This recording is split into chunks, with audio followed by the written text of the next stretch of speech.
good evening, everyone. Welcome. Hi, Sarita. Say, request all of you to please put on your videos. Let us be virtually seen to each other. Thank you. Thank you so much.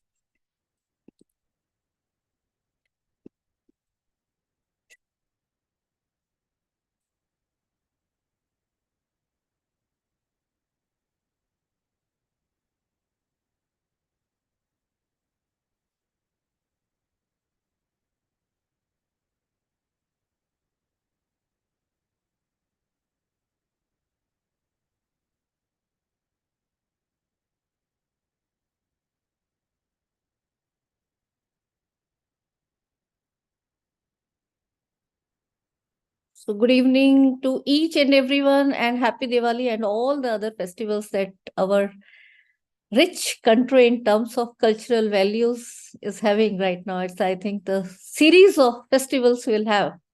So I wish you the very best for all the festivities.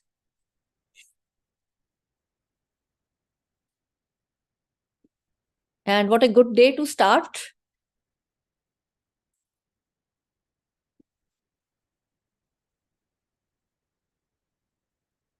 Just let me check the guests are joining. If they have any issues, then we'll start. Sarita, meanwhile, please look into that. Are you unmute, Sarita? Yeah, now I can. Now I can, yeah. Gayatri, Shrutika and all from my GAD-TLC team, please look into the co-host for the entire organizing team. And yeah.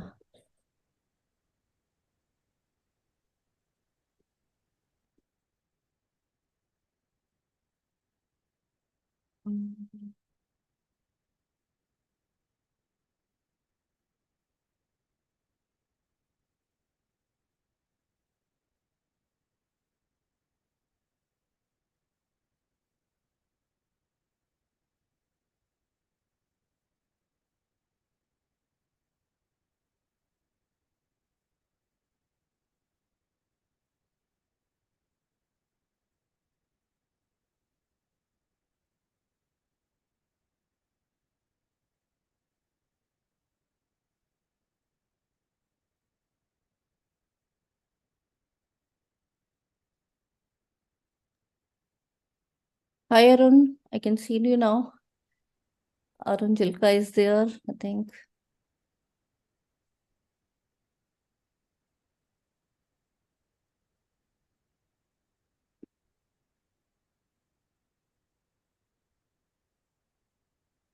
You can see Rachan Sareen also. Hello, welcome, Rachan. Rachan ko bhi co-host. Vinita is also joined. Yeah. Hi.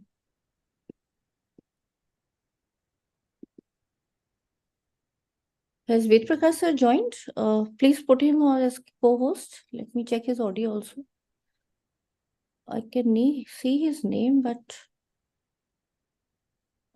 good evening, sir. Can you please? He's there. Good evening. Good evening, Vimal. Good evening. Good evening, sir. Your video also, sir, if it is fine, or you'll put it on slightly later. Yeah, I will do it later. Okay. Okay. Thank you, sir. Thank you.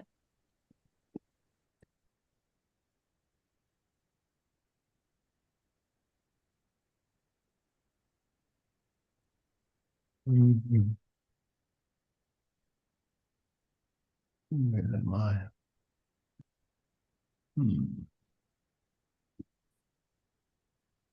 Can you hear me now? Yes, sir. Yeah. Yes, sir. Okay. All right. How are you, Prosrita? Sir, fine, sir. Good. Thank you. Thank you. Thank you so much, sir.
So, good evening, everyone. And first of all, wish you a very happy Diwali and all the festivals that we have around the corner now, where multiple different type of festivals in our different states of our lovely country will be celebrating. With these words, I think today's event is very special in terms of that we are starting another type of program, which will be a series of program, and that is NEP orientation and sensitization program. I welcome each one of you on behalf of Guru Angad Dev Teaching Learning Center, GAD-TLC, a center of Ministry of Education, now being renamed into Malviya Mission Center. So the same logo remains that you are all familiar with, and now it will be called as GAD-MMTTC, that is Guru Angad Dev Malviya Mission Teacher Training Center. So I welcome each one of you on behalf of GAD-MMTTC, situated at my own prestigious institution, Shri Guru Tegh Bahadur Khalsa College, a constituent college of University of Delhi. I welcome you on behalf of my college as well as University of Delhi. We are seeking blessing from Guru Angad Dev Ji, the second of the 10 Sikh Gurus, under whose name we are taking this center further for helping our colleagues. So it's actually a center by the teachers and for the teachers. And this, I also welcome you in this new phase where this entire mission is being now called as Malviya Mission Centers. They will be there, and the programs are being called as Malviya Mission Teacher Training Programs. So I welcome each one of you with this virtual bouquet of flowers. All administrators, teachers, research scholars, and all other participants who have joined from all over India. Today's event, you can join from Zoom, and it is also available on YouTube. So if some of your colleagues still want to join till late night, we will be taking them on board. My special welcome to, I will not say chief guest, but now he's mentoring us on every step, Professor Ved Prakash sir, former chairman UGC. Sir, thank you, sir, for joining in this program and accepting to deliver sessions which will be a part of this program, and we'll be starting with the first session with you today, sir. I'm also having gratitude for Professor A.K. Bakshi, sir, who again has been constantly guiding us as mentor. He is founder VC, PDM University, Bahadurgarh, and former VC, UPRTO, Allahabad, and former Executive Director, Tertiary Education Commission, Mauritius. He'll be taking the second session today. I also welcome Professor Jaswinder Singh, the Dean, School of Behavioral Sciences, STT University, Gurgaon, and former Principal, STTB Khalsa College, University of Delhi. And I extend warm welcome on behalf of Professor Surinder Kaur, who is Acting Principal at STTP Khalsa College, University of Delhi.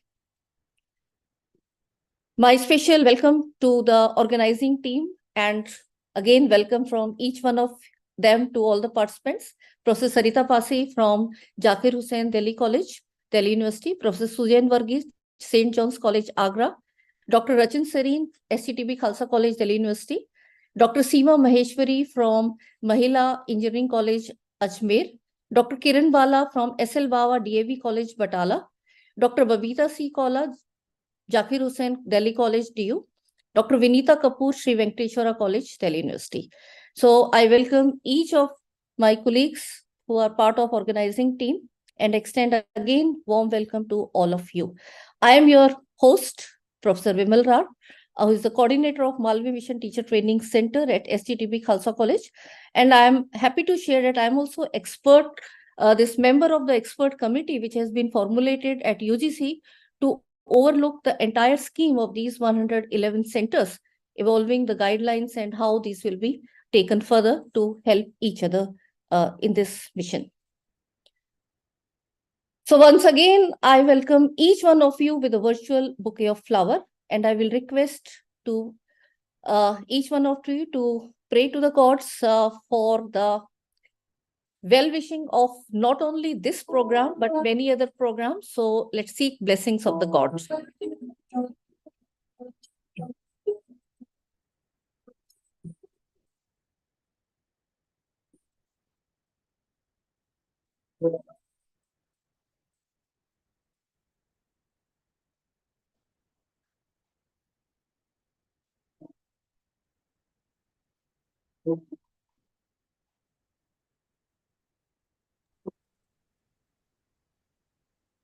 Vimal, there's no audio.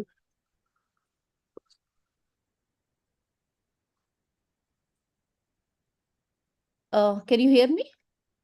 Yeah, but in the video there was no audio. So, should we repeat, or I think it's okay? No, it's Fine. okay. It's okay, fine. Yeah. Thank you. Thank you so much.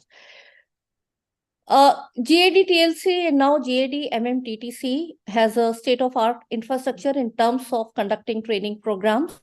And we also have Center for E-Learning, and both of these centers are working cohesively in terms of making the e-contents, preparing the teachers to the digital skills, and many others. Through the Center for E-Learning, we have already conducted successful e-content production in the 4-quadrant format, and 42 Right. months for the EP Pathshala. Hello, Ismail? Sarita, you have to be on. 1 minute, sorry.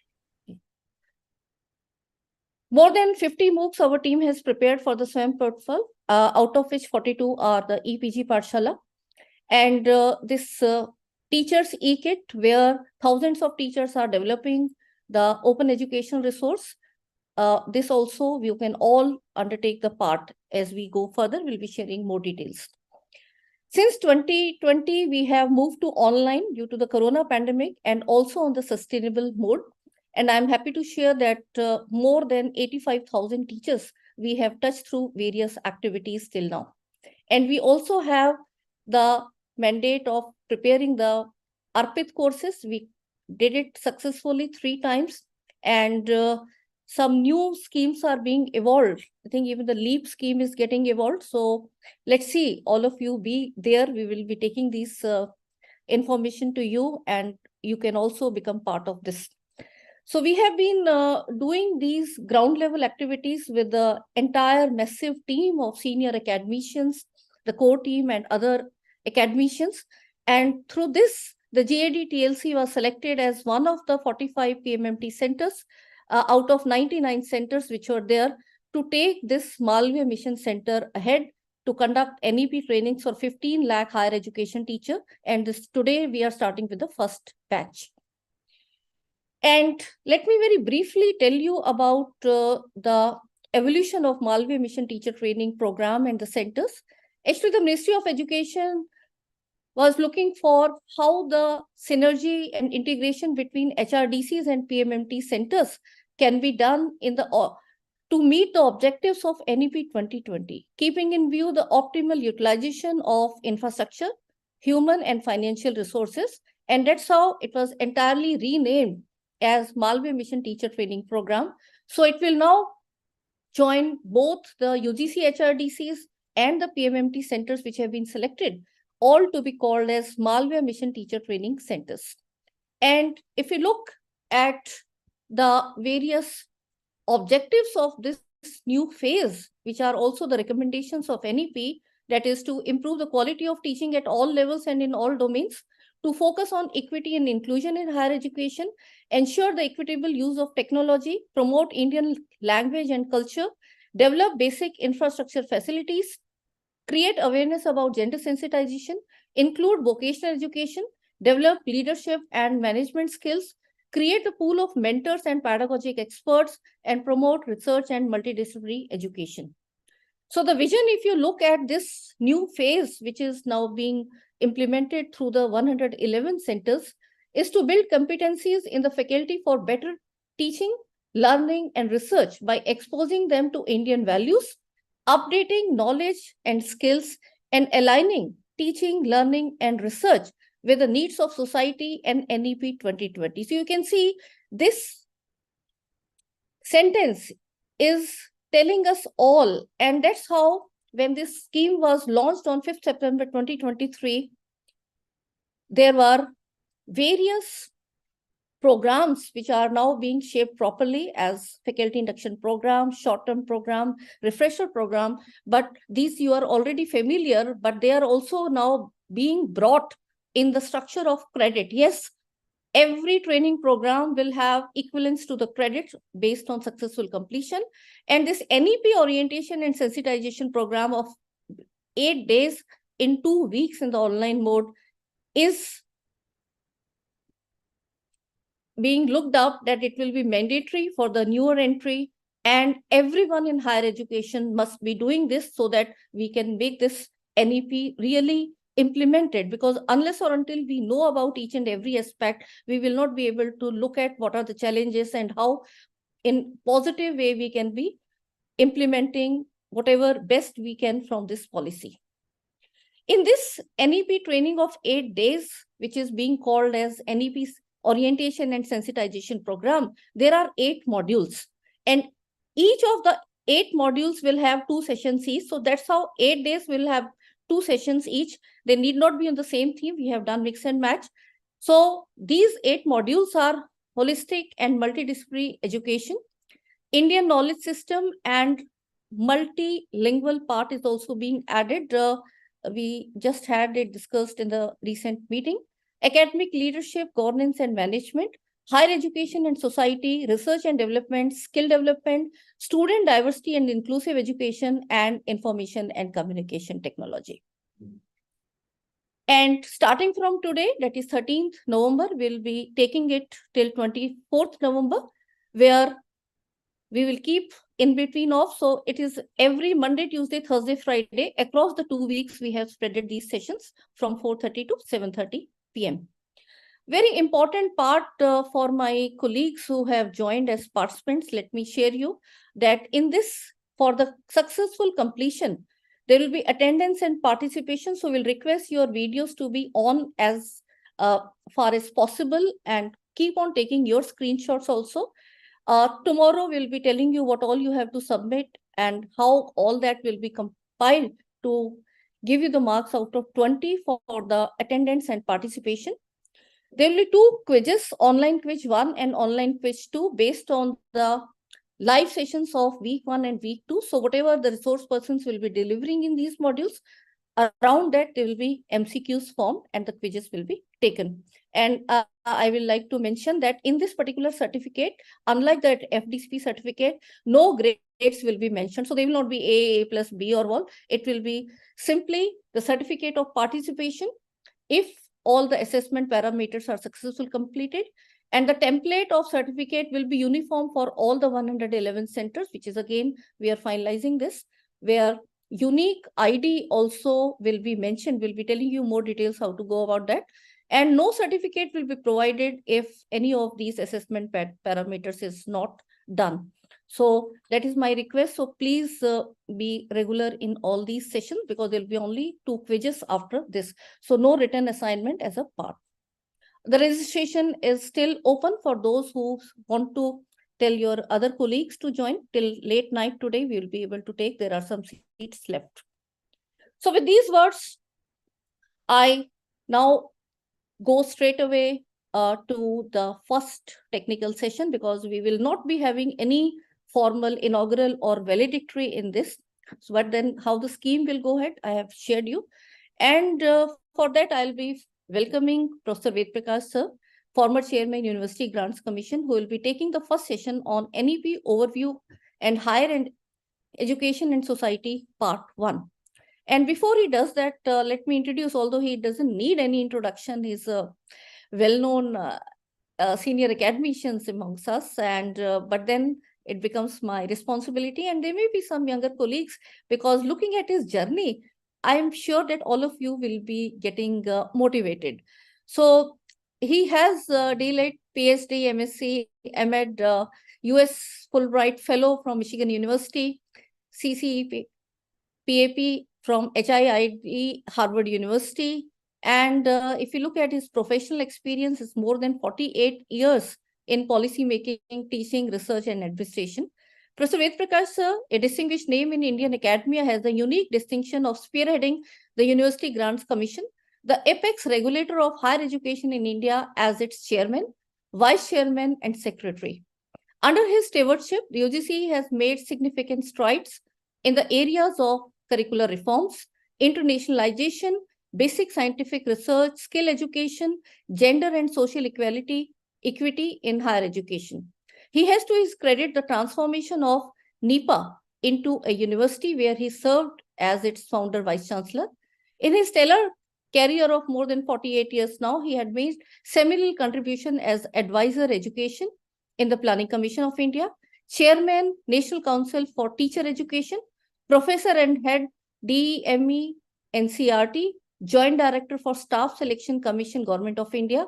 And I think that's where the very specific details and the research component of the assessment he has taken further at the international level. A US Fulbright scholar, Professor Ved Prakash sir, has been a visiting faculty at University of Windsor, Canada, a guest faculty at HIID, Harvard University, and consultant to the World Bank. He has the distinction of being an interlocutor under prestigious US International Visitors Leadership Program. He has the honor of serving as a member of the jury for a notable UNESCO APID Venue Award for Educational Innovation for 10 long years. He represented India in numerous bilateral and multilateral forums in about 30 foreign countries. He has published extensively on a wide spectrum of areas concerning not only higher education, but also school education, education planning, and administration. He has been conferred many coveted awards and honors for his contribution in the field of education. And let me add that he is guiding us as mentor for the various activities under this center. And also he's very active now in motivating the young students, especially from the rural area, and also conducting various special sessions as lectures in various universities, and guiding teachers into even hand-holding them through various workshops. So we are really privileged to have you as the first speaker in this particular program, which we are starting today. So over to you, sir, for delivering your session on NEP, giving the NEP overview, who better than you can do, and also taking some component of higher education and society module, which is internationalized. So over to you, sir, please. Right. Thank you very much, Professor Vimal, for your kind words. I think you have consumed more than 10 minutes in my introduction, which was not required. You had given me only 60 minutes time, and you have assigned me such a vast topic, which would require at least 3 hours, because you want an overview on the National Education Policy 2020.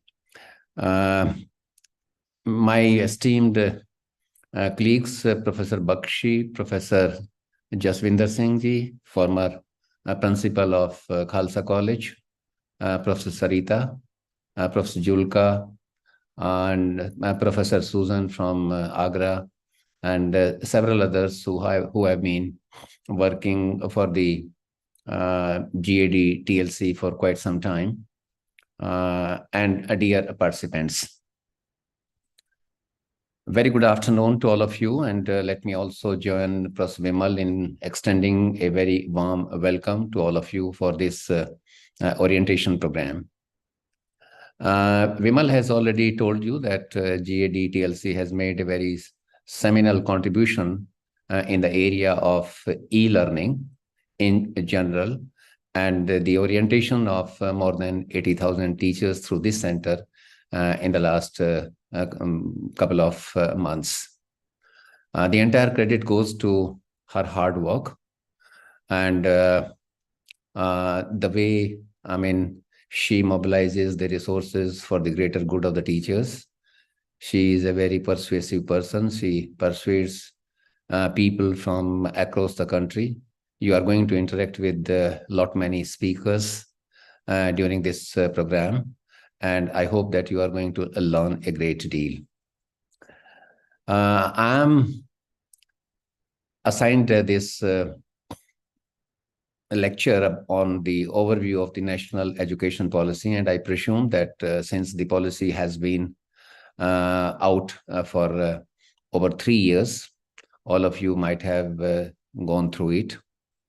I would right in the beginning, I would share with you that this is not a big document. If you have not read it completely, I would advise you to go through it page by page and between the lines. This is only a 63-page document, wherein the first 32 pages are related to the introduction and the school education. Higher education is only within 17 pages. And then the remaining 14 pages are about the other key areas and how the policy is going to be implemented. I have gone through the policy and I have identified as many as 21 important aspects pertaining to higher education, commencing from the expectations from the policy, the vision, the structural changes that have been proposed, assessment and evaluation, massification of higher education, open and distance learning, use of technology, internationalization of higher education, skilling in higher education, integration of values and ethics in higher education, professional education, teacher education, research, financing of higher education, curbing of commercialization of higher education, regulatory mechanism, and effective governance. These are some of the important aspects of the National Education Policy 2020 insofar as higher education sector is concerned. I will begin with the very definition of policy. What is a policy actually? A policy is a statement of intents. It is a deliberate system of principles to move forward. And policy is an essential component for planned growth, which helps us achieve rational outcomes. It also ensures consistency in decision making. And therefore, policy should not be detrimental to the interest of the society. Policy should help us in achieving the desired objectives that we have before us. It should also provide broad outlines, and it should not leave any scope for misinterpretation. Policy should be sound, logical, flexible, and provide guidance in future planning. And let me share with you that how the policies are made, particularly for the younger colleagues. When we make policy, we are expected to carry out a need analysis because policy has to be driven by the needs of the society. We should charter our own path, excuse me, or look up for the best practices around us. What is happening insofar as the higher education sector is concerned within the country, across the countries actually. We need to identify practices that seem to be workable in our own context, because it is not necessary that whatever is happening in the Western world will also happen in our country. Many a time, the best practices are not found workable in a specific context. We should follow practices which are inclusive in nature, and it becomes all the more necessary for a country as diverse as ours. There are various approaches of policy making. One approach is that we use, if you undertake the analysis of the various policies across the sectors, in some policies you would find that the people use flowery language, raise questions, but come out with answers that are easy to manipulate. In another approach, you would find that the people would raise select questions and come out with answers which suit the dispensation. People in power might raise questions which suit them. You would also find a typical administrative approach in policy formulation wherein people keep all possible questions and provide fascinating answers, knowing it fully well that neither the political will nor the economy of the country is going to support them. There could be yet other approach which you can notice if you analyze the policies, that people would raise all possible questions, find answers based on empirical evidences which are in sync with the ground realities, harsh realities, and extend honest support to make them happen. Let me sum up this initial part of my address, that how well we have designed the national education policy in our own context will depend upon how well we understand it, how well we orient the policy implementers, and how well we take the states on board, and how well we finance our efforts. These are the critical aspects of the policy formulation and policy implementation. The expectations from the policy is that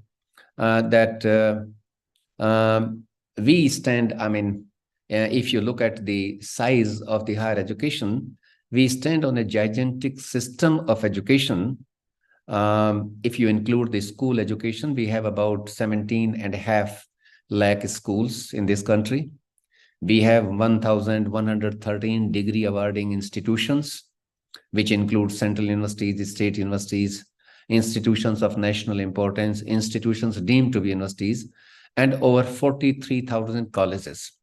We are the largest system of higher education in the world in terms of number of institutions. We have about 1 crore teachers engaged in the sector of school education and over 15 lakh teachers engaged in the sector of higher education. There are about 27 crore children enrolled in school education, and the latest survey of higher education shows that we have 4.1 crore children enrolled in higher education. But still a substantial number of children still are outside the system. Now, with the universalization of school education, the biggest challenge before us is to make quality education accessible to about 39 crore children in the age group from 3 to 18. And with the aim of achieving 15% gross enrollment ratio in higher education, the goal that we have set in the policy, we shall have to make quality education accessible at an affordable cost to about 8 crore children in the age cohort of 18 to 23. Now, educating 45 or 46 crore children is a tall order and would require lots of preparation at different levels. When we make policy, actually, as I had said in the beginning, we charter our own path, or we look up for the best practices. That is what we have done in this policy as well. But we need to identify practices that seem to be workable in our own context. They may not always be the best, actually. But in a diverse country like ours, we shall have to look up for practices which are inclusive in nature. Let us know that from now on, national education policy is a very important document for us. We would be guided by this document for years to come, actually. Last time we formulated the policy in 1986. So after a gap of 34 long years, we have come up with this. I do not know how much time we will take to come up with the next policy on education. While some of the recommendations of the policy can be implemented concomitantly, others will follow a particular sequence. Therefore, there are two action points which emerge from the policy. Number one, we must read every word of it and try to understand implications of every statement of intent that the policy contains. That's very important. NEP has been formally released, all of you know, on 26th of July 2020. We have already come up 3 years since then. It says that the purpose of education is to develop good human beings, capable of rational thoughts and actions, possessing compassion and empathy. I mean, that is what is expected of education, because education means enlightening the minds of the people through enlightened mind. So you belong to one group, actually, by being the teachers. Transforming India sustainably into an equitable, and vibrant knowledge society by providing access to high quality education to all. That is the vision. Now, having talked about the vision, let us see what structural changes we have proposed in higher education. One of the major recommendations is that moving towards multidisciplinary institutions. Large number of our existing institutions are already multidisciplinary institutions. Some of them are certainly not. So moving universities and colleges towards multidisciplinary universities and colleges with at least one in or near every district. That is what the policy says. It also says that all higher educational institutions will plan to become multi-faculty by 2030. So we have provided, 10 years time for all the higher educational institutions to become multi-faculty institutions. All higher education institutions shall aim to become multi-faculty by 2040. That is what it says. Now, let us see what are the implications of this policy statement. We'll have to prepare a list of all single faculty institutions. We'll have to ascertain the viability of upgrading all single faculty institutions into multidisciplinary institutions. Each institution should start working on institutional development plan. This would obviously require greater amount of political commitment and substantial increase in earmarked resources. That is one of the major implications of this intent. The another structural change that we have proposed is that from now on, we will have only 3 types of institutions.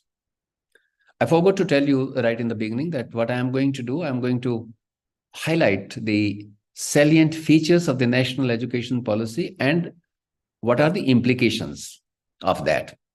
That is this is how I have structured my today's address. So the policy has said that we will have only 3 types of institutions. One would be research-intensive universities. Another would be teaching-intensive universities. And third would be autonomous colleges with degree-granting powers.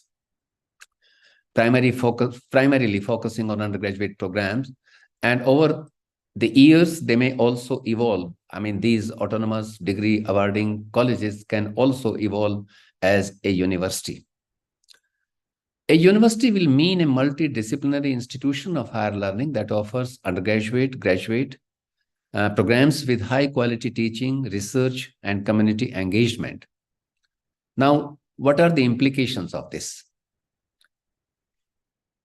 One of the implications that comes to my mind is that we should lay down our own criteria for a research university, for a teaching university, and for an autonomous college.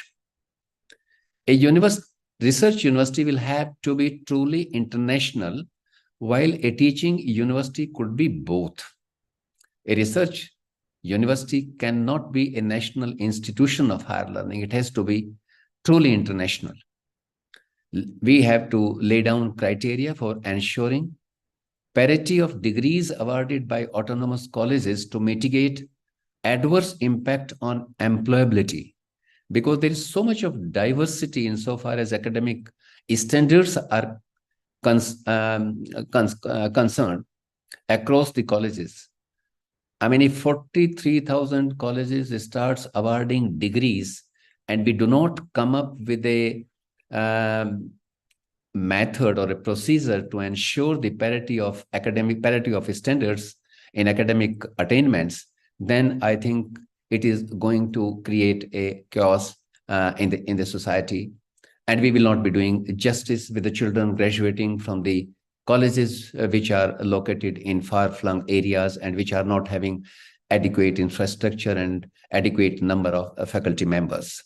Even within the same university, the premier universities which are having affiliated colleges, there are some colleges which are very much sought after colleges, but at the same time, there are also colleges, which are churning out tongue-tied children devoid of the competencies and skills which are needed by the modern world. Now, moving towards liberal education. This is another intent of the policy. Moving towards a more liberal multidisciplinary undergraduate education, which will be of either 3 or 4 year duration with multiple exit options within this period. Certificate after completing 1 year, diploma after 2 years, bachelor degree after 3 years, and a 4-year multidisciplinary bachelor degree with research shall be the preferred options. That is what the policy says. Now, higher education institutions will have freedom to offer different designs of master's program. Under that situation, you will have to have 2-year program for those who would obtain 3-year bachelor's degree, 1-year program for those who will be doing a 4-year bachelor's degree, and 5-year integrated bachelor's or master's program. Entry to PhD through master's or 4-year bachelor's degree with research is also one of the propositions. Now, let us look at the implications of this recommendation. Now, introduction of a 4-year liberal education will provide students with broad knowledge of the wider world, along with an in-depth study in a specific subject area. So this is a very welcome move. This was also recommended by Kothari Commission in 1966, which was reiterated by the earlier commissions like National Knowledge Commission, by Yashpal Committee on Renovation and Rejuvenation of Higher Education. It would also require greater academic preparations with open consultations with the academia. For increase in duration of 4 years, for the first degree, each institution must develop a detailed plan on 4 parameters. That will be the implication. Number 1, requirement of provision of infrastructure. When you are transiting from 3-year undergraduate program to a 4-year undergraduate program, you cannot offer the program with the help of the existing infrastructure. Requirement of human resources, actually. Financial requirements. And curriculum updating along with quality of its transaction. These are the 4 things, straightaway implications. Now, another implication is that the curriculum developers will have to ensure its updating in such a manner that it guarantees the culmination of competencies and skills for those who would be seeking an exit with a certificate or a diploma. And at the same time, it ensures acquisition of prerequisites for those who would continue their studies for full-fledged degree or research degree. This is going to throw up a big challenge for the curriculum developers. Since it is going to be hard for the private institutions, which solely depends on internal recoveries, as they will have to have full contingent of faculty and necessary infrastructure, I think the government will have to incentivize the private service providers. Of 40 children, if 10 leave after 1 year and another 15 leave after 2nd year and another 8 leave after 3rd year, and now only a few remains in the 4th year, how the private institutions are going to survive? This is a big challenge unless the government comes forward and provide some kind of incentives to these private service providers. This is yet another challenge. Both the union and the state governments will have to assure full support, as this shift will have substantial financial implications. Preparing research-ready graduates through a 4-year program as of now may be true only in a handful of institutions, actually. I can name Indian Institute of Science, Bangalore, which had introduced the 4-year undergraduate program, I think in 2005 or 6, actually. Now, keeping in view, the kind of programs that we are offering, the kind of limitations that we have in large number of institutions, direct entry of a 4-year product to a PhD would require revamping of curriculum in a manner where curricular provisions and its transaction provide for meaningful participation of every student in research. Now, role of master's degree may be obviated only by enriching the PhD program with mandatory comprehensive coursework and a rigorous assessment. If we are going to make the system very loose by removing the safety walls which exist, I think we will be harming ourselves in a very big manner. Now, preparation of the institutional development plan and setting up of the academic bank of credit. I mean, these are also two more recommendations of the policy, that each higher educational institutions to develop institutional development plan, and an academic bank of credit will be established, which would digitally store credits earned from various higher educational institutions. Now, regulator should come up with a standardized framework insofar as the institutional development plan is concerned, as it would require hand-holding. It should include all dimensions of curricular provisions, including contents, pedagogical processes, delivery mechanism, mode of assessment, and certification, etc. Most of the institutions are not in the habit of developing the IDP, so they would require some kind of hand-holding, and that should be provided by the regulators. Insofar as the academic bank of credit is concerned, it would require memorandum of understanding across the institutions to overcome apprehensions and reservations by tier 1 and tier 2 and tier 3 institutions, actually. Some of the institutions are not going to accept the credits earned from tier 3 or tier 4 institutions. So we will have to come up with some kind of framework for that.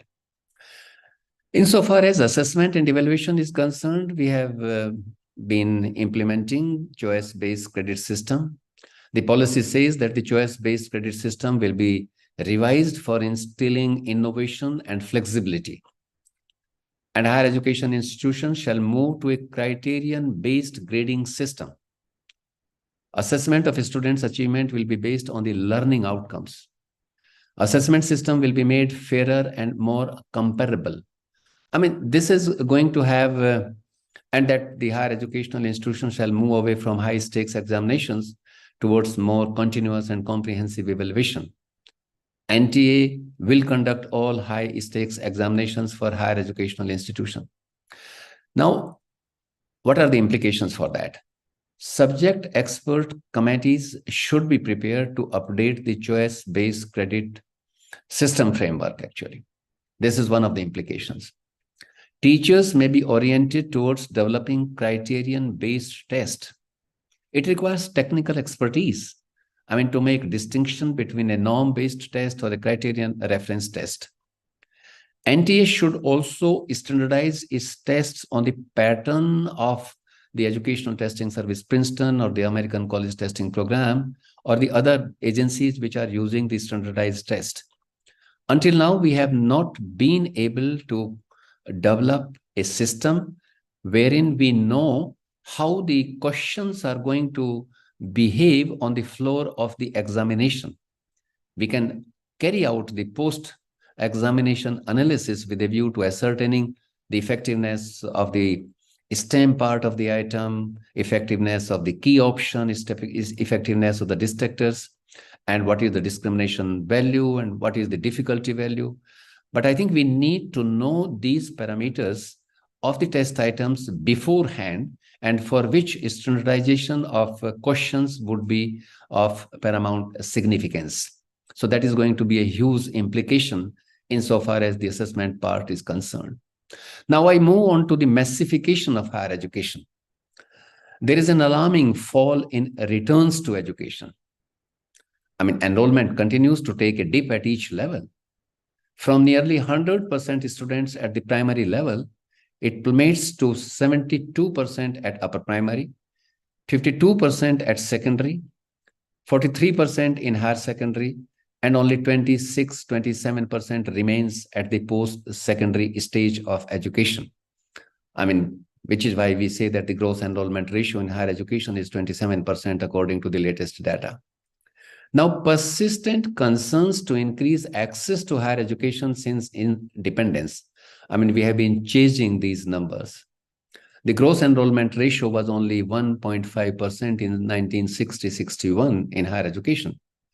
It touched double-digit mark of 11.6% only in 2005 and 2006. Now, the gross enrollment ratio is to be increased to 50% over the next 10 years.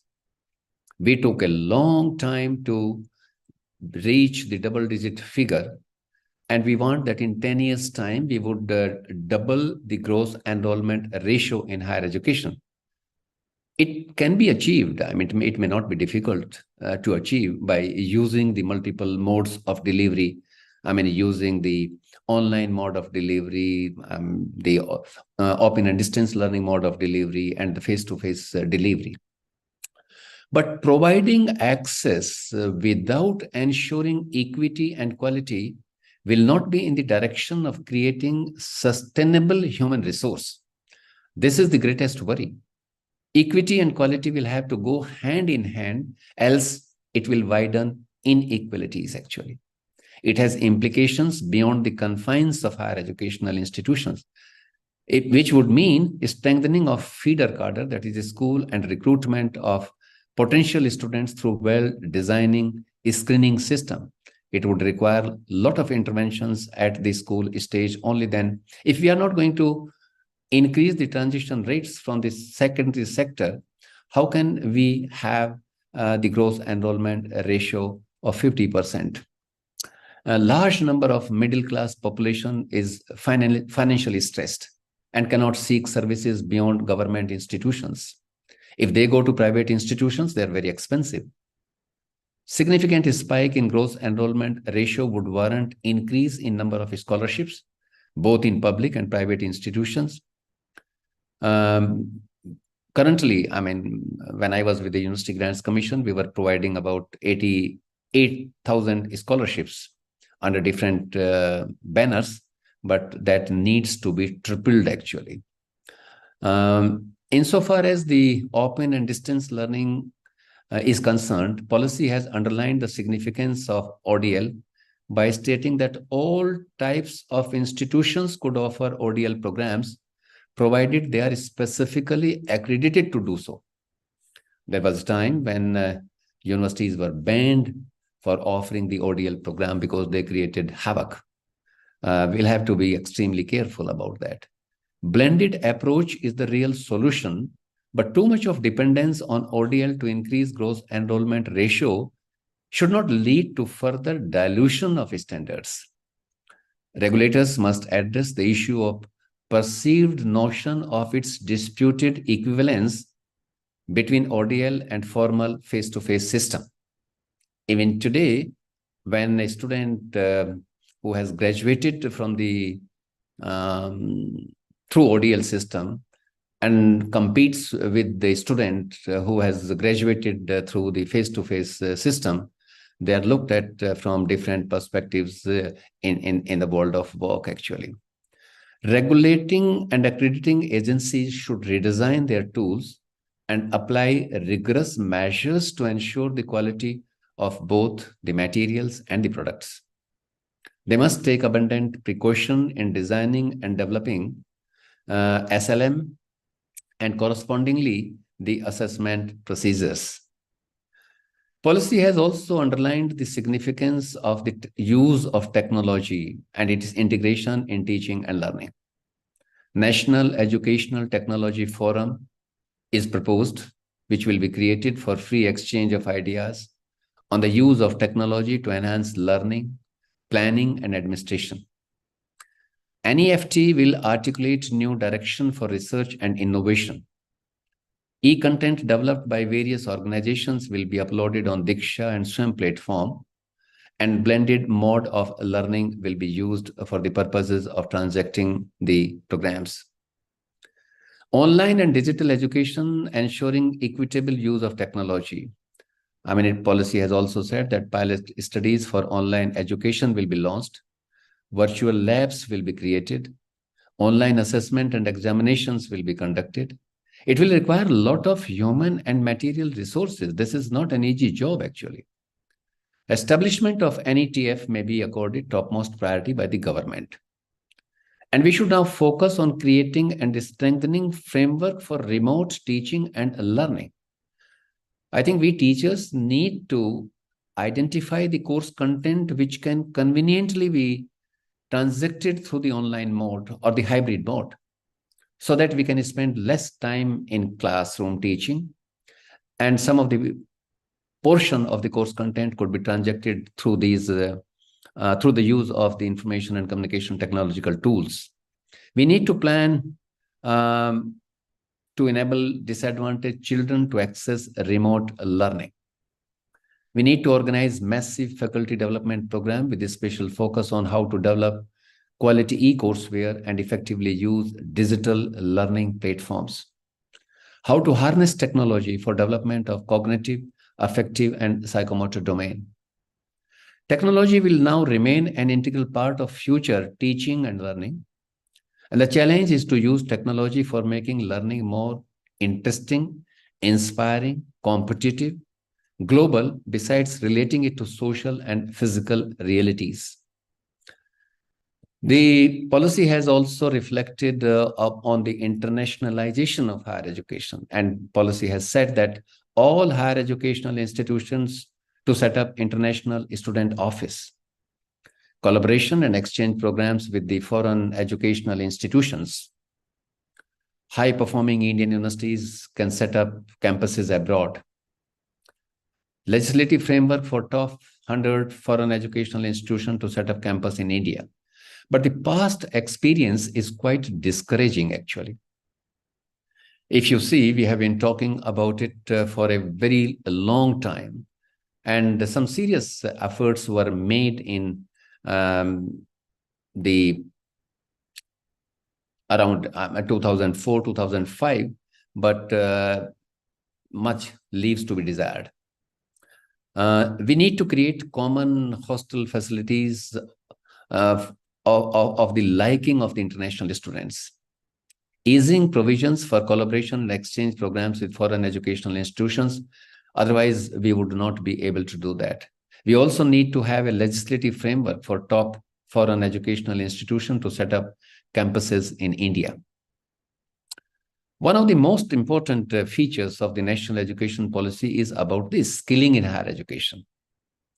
The policy has rightly recommended that at least 50% of learners through both school education and higher education should go in for vocational programs by 2025. And that vocational education will be integrated into all educational institutions in a phased manner over the next decade. So we have a 10 years window available for that. Vocational education will be integrated in all secondary schools in a phased manner. That is what policy says. We are a country of over 140 crores people with median age of 27.1 years. It means median is a point which divides the population into equal halves. It means that we have over 70 crore people below the age of 27. We have been talking of skilling 50 crores youth since 2004, but in vain. Now, skill development has not been a success story despite even earlier recommendations made way back in 1953 by the Mudaliar Commission. Now, having realized the distressing situation of vocationalization of school education, Kothari Commission in 1966 recommended diversion of at least 25% students to vocational education. Despite all that, the educational system did not see its success. Employability of the pass-outs of the vocational stream and perception of parents to vocational education as inferior to academic education, among others, have been some of the serious reasons for the shortfall in outcomes. Now, one of the reasons for the failure of the vocationalization in earlier times has been the non-availability of vertical openings in higher education. But since 2013, the UGC has given vocational orientation to higher education by way of instituting vocational degrees and identifying different trades and laying down national occupational standards with the help of the sector skill councils. So we have this national skill qualification framework now, It is encouraging that we now have a separate ministry. So a serious exercise should be undertaken to align the school level vocational programs with college and university level vocational programs, and creating adequate infrastructure in close coordination with the industry. This is one of the serious implications. Policy has also talked about integration of values and ethics in higher education. And let me tell you that values are personal attributes, whereas ethics are not personal attributes. We have different ethics for different professions. Policy talks about creating good human beings. Values have always been central to education, but now they need to move from implicit aspirations to explicit goals. Values and ethics are intertwined, but they are distinctly different, because values are personal, ethics are not personal. Values need to be promoted through education and not through sermons or by inviting, people from outside the system to come and give sermons.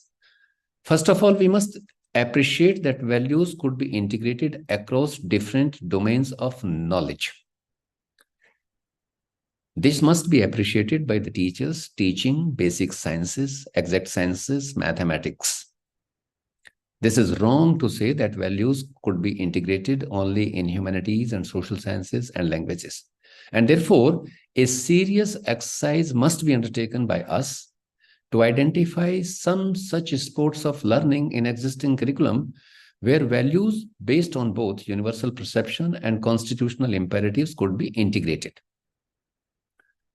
I move on to the teacher education. 4-year integrated program is proposed. It also mentions that while 2-year B.Ed will continue to be there for those who have already obtained bachelor's degree in other specialized subjects, it also says that provision of 1-year B.Ed will also be made for those who have completed the equivalent of 4-year multidisciplinary bachelor's degree, or who have obtained master's degree in a specialty and wish to become teachers. Look at this recommendation within the same institution, which is going to be a multi-faculty institution.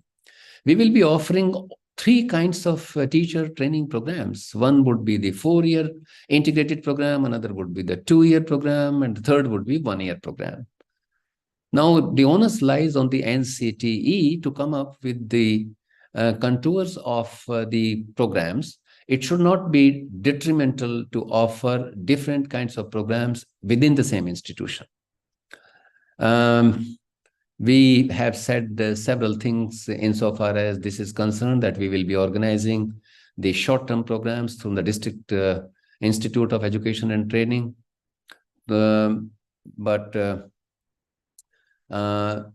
We should draw lessons actually from the Justice Verma Commission of 2012. That 4-year program must be properly designed, and while doing so, they should look into the reasons as to why the 4-year program, which was offered by the regional colleges of education operating under the National Council of Educational Research and Training, which were started in 1964, did not move further from the 4 RIs till now. A long period of 57, 58 years have passed by. We need, some kind of a white paper. Alongside, they should also revisit 2-year and 1-year program. So, so far as research in higher education is concerned, I would like to say that research seems to have caught up the right attention of the policy. And this has been a matter of great concern every time when we came up with a new education policy since independence, 1968, 86, 1992, and now 2020. I was looking into the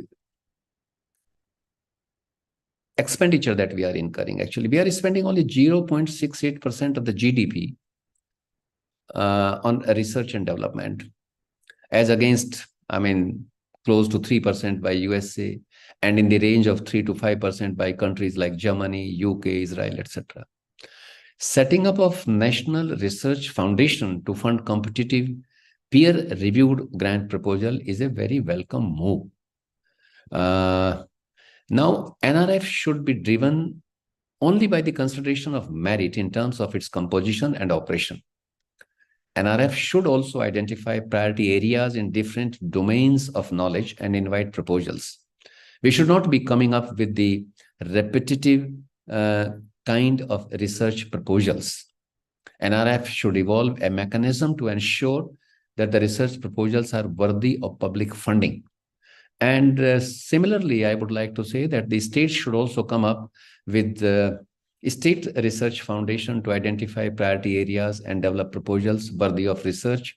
If we are really serious that the state universities should also identify the local problems and provide solutions to the people within the region where they are operating.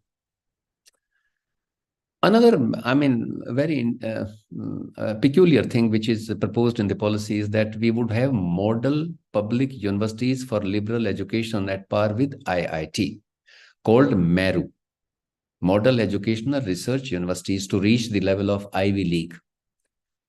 But the policy doesn't talk about the contours of MERU. That is not clear, actually.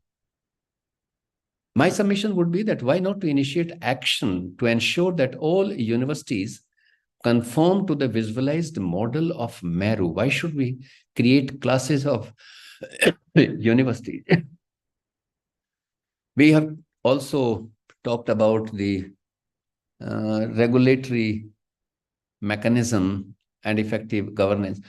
Professor Vimal, I would request you to let me know, because I don't think I would be able to complete the all aspects of the policy, and therefore you can stop me when you see that my time is up. Yeah, we can continue. Yeah. So you will be the timekeeper then. I'm not wearing the watch. So the another aspect is about the regulatory mechanism and effective governance. Regulation, provision of education, funding, accreditation, and academic standards setting will be performed by distinct, independent, and empowered bodies. We'll have a common regulatory regime for the entire higher education. We had it since 1956 when we came up with a statutory body in the name of the University Grants Commission. System will treat both public and private institutions at par. It is indeed a very welcome move. Now, regulatory system will be light but tight in facilitative manner. It rhythms very well, actually. Now, Higher Education Commission of India will be an umbrella institution with 4 verticals. One would be National Higher Education Regulatory Council. Another would be National Accreditation Council. Instead of NAAC, it will be only NAC. The third vertical would be the Higher Education Grants Council. And the fourth would be the General Education Council. And all these professional bodies that we have, like the Indian Council of Agriculture Research, Veterinary Council of India, National Council for Teacher Education, etc., they will be acting as professional standards setting boards. They will be the members of the General Education Council. It will be hard to harmonize activities of bodies, actually. Interestingly, the policy has also said about the Board of Governors that we will constitute the Board of Governors. They will be empowered to govern the institution. Even the selection of the new members of the Board of Governors would be done by the Board of Governors itself. They will also be responsible for the appointment of the heads of the institutions. This might lead to several problems, according to me. One of the implications which comes to my mind insofar as this regulatory mechanism is concerned, that Higher Education Commission of India and its 4 verticals are taking too long a time, actually, to put in place. We must be putting them in place as speedily as possible. Because I myself have experienced when we were talking about the National Commission for Higher Education and Research in 2009, it creates uncertainty, and which is why the entire system slows down, everything slows down. Now, minimum qualification and tenure should be laid down for the members of the Board of Governors. And the Ministry of Education should set up a task force to develop these things. The financing part. In the financing part, quality education, we have said, will be made available at an affordable cost. That is indeed a big challenge. Policy talks about accessibility of quality to all. Now, 20% of all public expenditure will be committed over a period of 10 years. Center and states together will spend 6% of the GDP on education as early as possible. Such a statement does not mean anything, actually. We have been talking about it for too long. Since 1966, we have been talking about 6%, but it remains a distant dream until this day. 20% of all public expenditure over a 10-year period, a different mode of showing incremental increase may not be sufficient. Now, we have been arguing for this 6% of the GDP for the last 58 years. But public expenditure on education is hovering around 4% with 1.26% on higher education. And experience tells us that translation of the policy statements into reality has remained a distant dream insofar as financing of education is concerned. With about 62 crore children below the age group of 23, India should be spending much more than 6%. Much will depend how do we finance our efforts. Share of education, though, on the concurrent list is mostly with the states. 85% of the expenditure is incurred by the states. The center is spending only 15%, and that too goes to a very small number of central educational institutions, including institutions of national importance. States cannot invest as much as they are expected because of their weak resources. And if center does not incentivize states, it will continue to remain a distant dream. It would require reconfiguration of existing budgetary priorities. I would like to, one of the implications that comes to my mind is that the government should set up a task force to ascertain the quantum of resources required in actual sense. It requires a fresh and realistic analysis of resources. New norms should be worked out, which should provide some leverages to private service providers as well. Appropriate measures will, however, must be taken to ensure non-commercialization. Insofar as the recruitment of the faculty is concerned, the policy has talked robust and merit-based tenure track promotion and salary structure with multiple salary levels will be put in place to ensure excellence. It looks very fancy, actually. Tenure track system is good for teachers' accountability and maintenance of professional growth, but much will depend on how the elements of this proposal would be worked out. It should be worked out by an expert committee in consultation with the teachers. They must be taken on board, actually.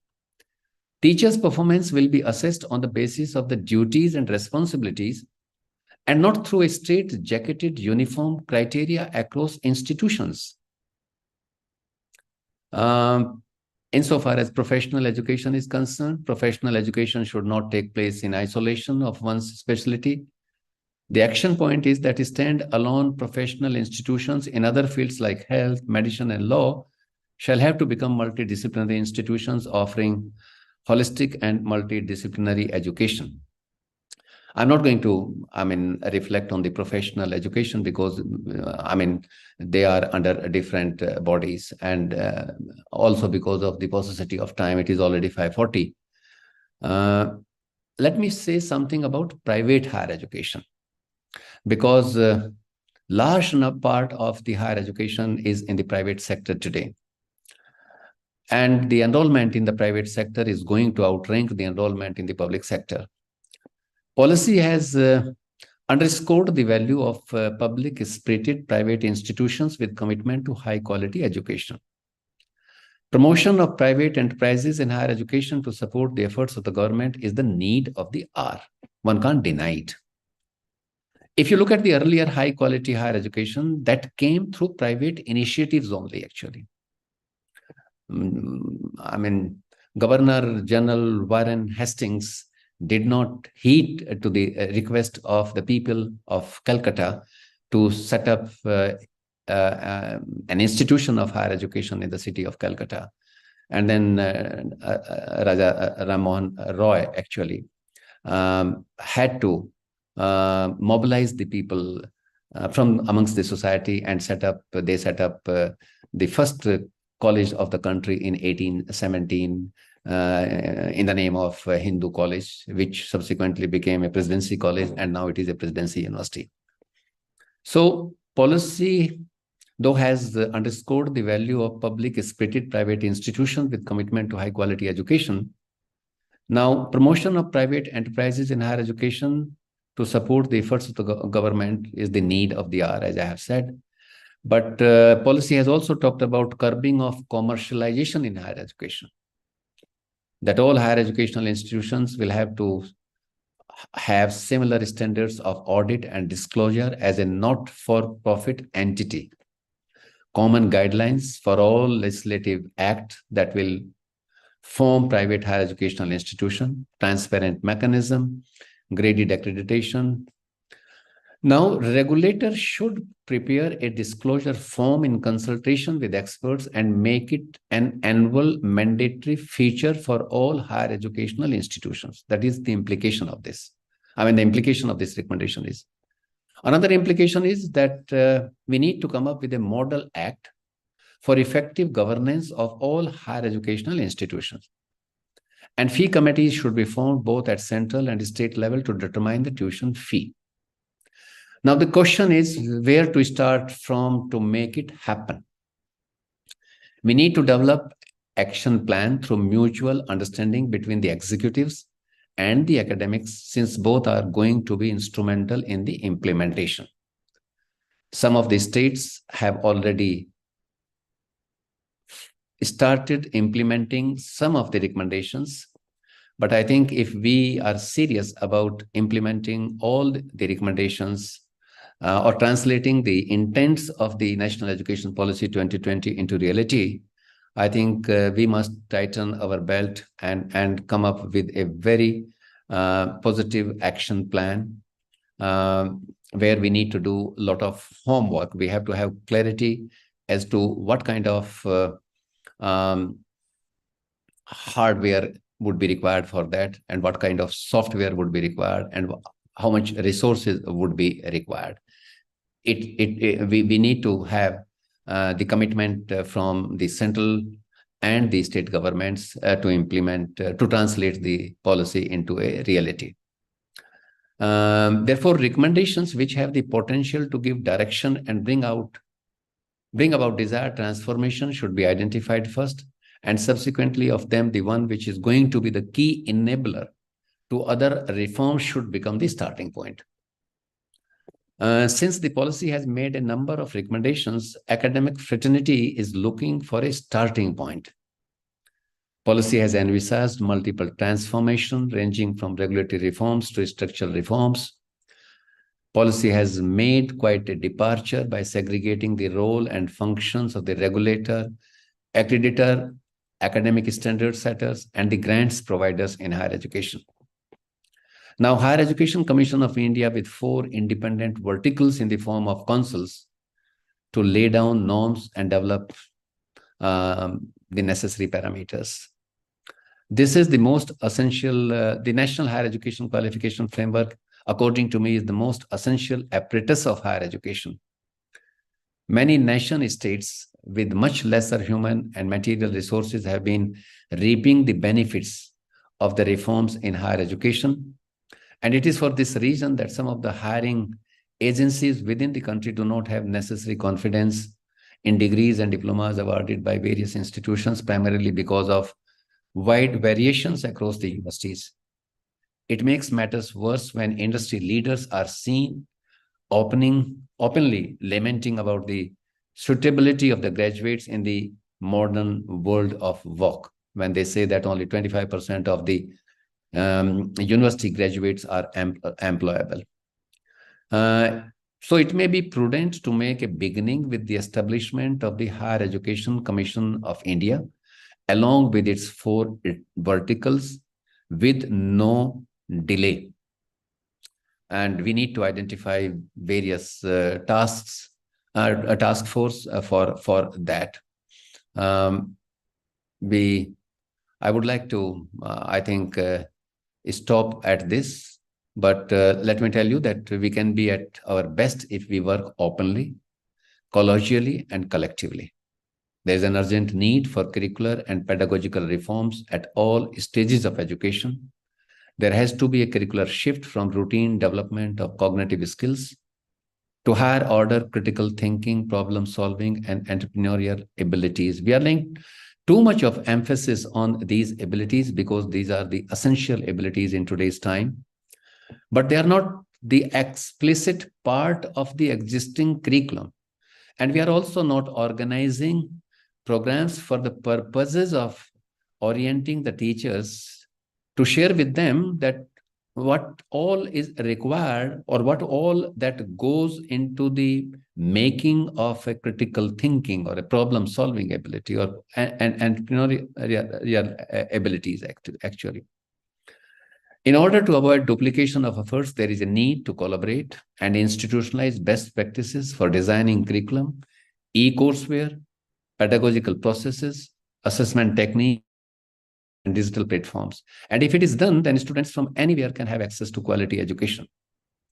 And while universities need to launch a massive operation to develop online educational resources, governments across the states need to scale up broadband connectivity and support disadvantaged groups, and technical and tech companies need to help institutions to create digital platform.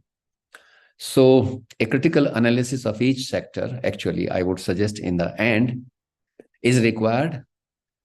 As individual institutions, what we need to do is we need to know where we stand vis-a-vis others, what is that has worked and what that has not worked in the last 4 years or 1 year or 3 years in the past, and where do we want to see ourselves in 5 years from hence or 365 days from hence, and what should be the guiding principles to move forward. Policy has reiterated a number of important recommendations made in the past without looking into the reasons for their non-implementation. We must investigate them. Endorsement and reiteration should not become a trend with the policy formulation, according to me. And this requires now practical strategies in order that reiterations in 2020 do not again lead to further extension of time for these policy statements. Policy implementation strategies must reflect on all such concerns which have thwarted our efforts in the past. With this, I stop. And now I think I have taken more than 60 minutes, Professor Vimal. No, sir, perfectly. It's fine. And now the floor is all yours. So thank you so much, sir, for I giving can take the questions if there are any. Yes, sir, please. Thank you so much. I'll take a couple of questions which have been posted by our colleagues here. One question is there any government policy that decides the relation between educational qualification and salary? Yes. Yeah. After certain period, we set up the pay review committee. It's not the commission, but the pay review committee is set up by the University Grants Commission, which determines the scale of pay for the teachers at different levels. And insofar as the qualifications are concerned, that is the responsibility of the University Grants Commission. The Act provides the power to the University Grants Commission to determine the qualifications of the teachers engaged in the teaching of higher education. Yeah. Thank you, sir. Sir, another question is regarding, I think there's a clarity more required on the concept of multi-faculty institution. You can slightly. Multi-faculty, if, see, one of the conditions of becoming a university or an institution deemed to be university provided by the University Grants Commission is that you should have at least 5 departments. So by having 5 departments, you become a multi-faculty. And we have, a large number of institutions of higher education which are multi-faculty. But there are also some higher educational institutions which are offering only one program. For instance, that there are a large number of teacher training institutions which are offering only the B.Ed program. They are not multi-faculty institutions. And this idea came, this has been there for quite some time. This was reiterated by Justice Verma Commission also, when it has recommended that the teacher education program should be offered in a multi-faculty institutions. And there is a logic behind that, actually, that you cannot strengthen the teacher education unless you have the departments in the cognate disciplines. So multi-faculty means that you have more than one faculty. And that is one of the requirements as per the University Grants Commission regulation for a university. You have to be a multi-faculty institution in order to becoming a university or an institution deemed to be university. Oh, thank you, There sir. is no upper limit decided, but there is a lower limit decided by the University Grants Commission that you should have at least 5 departments.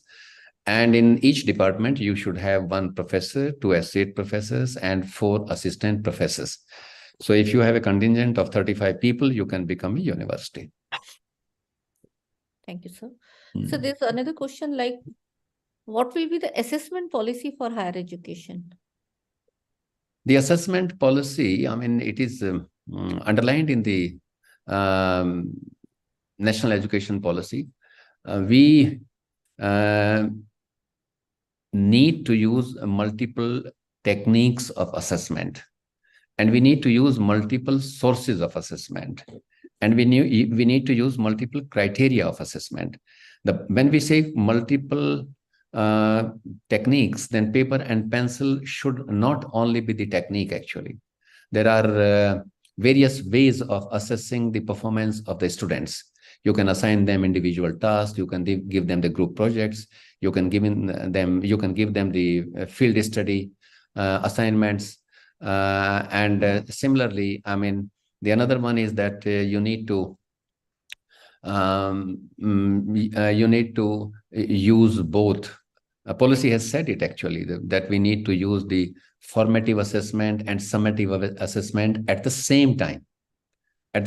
Because each one has its own strength and own limitations. So when we are using multiple sources and multiple techniques and multiple criteria, policy has very rightly said that we should move towards the criterion reference test. Criterion reference test is a test wherein you are testing the students in accordance with the provisions provided in the prescribed learning outcomes. So we require different kind of orientation of teachers for the preparation of the criterion reference test. Then another thing is that while inter-learner comparison is important and it has its own value, but what is more important is that we must watch the progress of the individual learner. So individual-centric mode of assessment is also the need of the hour. And we would be interested how Professor Vimal has fared over a period of time by comparing her earlier performance with the current performance, so that we can identify what are the hard sports of learning insofar as Professor Vimal is concerned, and what kind of differential treatment is required for her to learn at the pace of her peer group. So we need to focus on different aspects of assessment. Assessment is the most important aspect of teaching and learning, actually. We have not been, though, we started about the examination reforms program soon after the establishment of the University Grants Commission in 1956. but we have not made much progress insofar as higher education sector is concerned. You will excuse me, the Central Board of Secondary Education has done relatively a better job than the higher education system. I'm not offending you guys, but the way they develop the design, the way they develop the blueprint, the way they focus on different kinds of questions, the way they focus on questions requiring cognitive operations at different levels, asking questions which require cognitive operation at the level of application, analysis, synthesis, and evaluation. So they seem to have done a much better a job. I would advise you to organize the special programs for the teachers insofar as assessment of individuals' potential is concerned. That is very, very vital.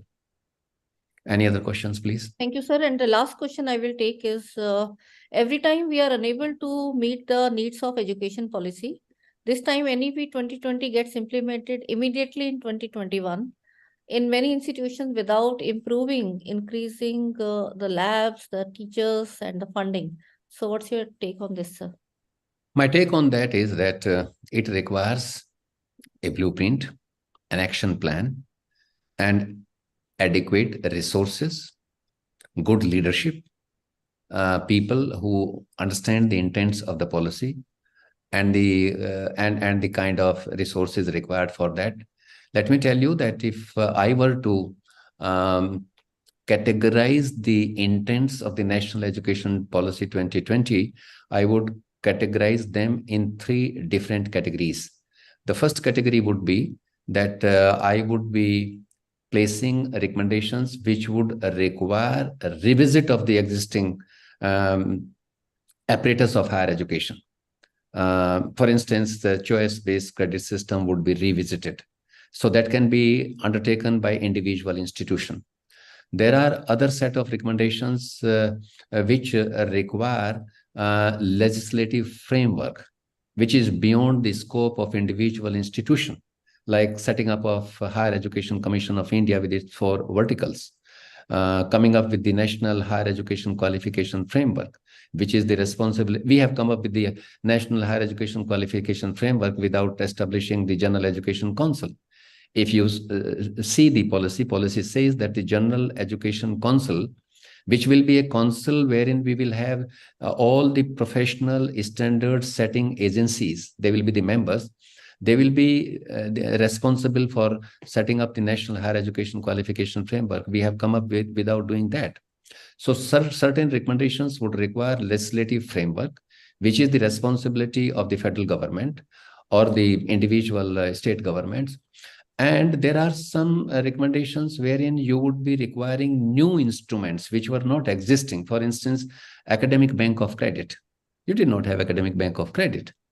So you will have to come up with that. So one can safely categorize all the intents of the policy into 3 broad categories.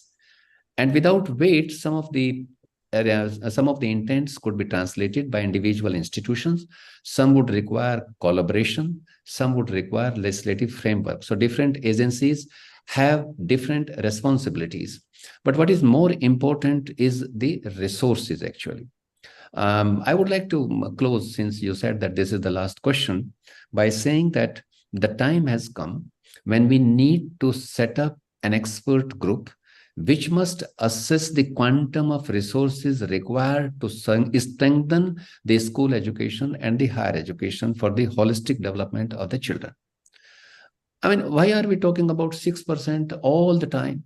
When Kothari Commission had made this recommendation, then the shape and size of higher education, shape and size of the education as a whole was much smaller. I mean, today you have a very gigantic system. The number of children has increased. The number of educational institutions has exponentially multiplied. So having regard to the gigantic system, we need to assess the quantum of resources that is required. Why are we beating the same drum time and again that 6% of the GDP is required?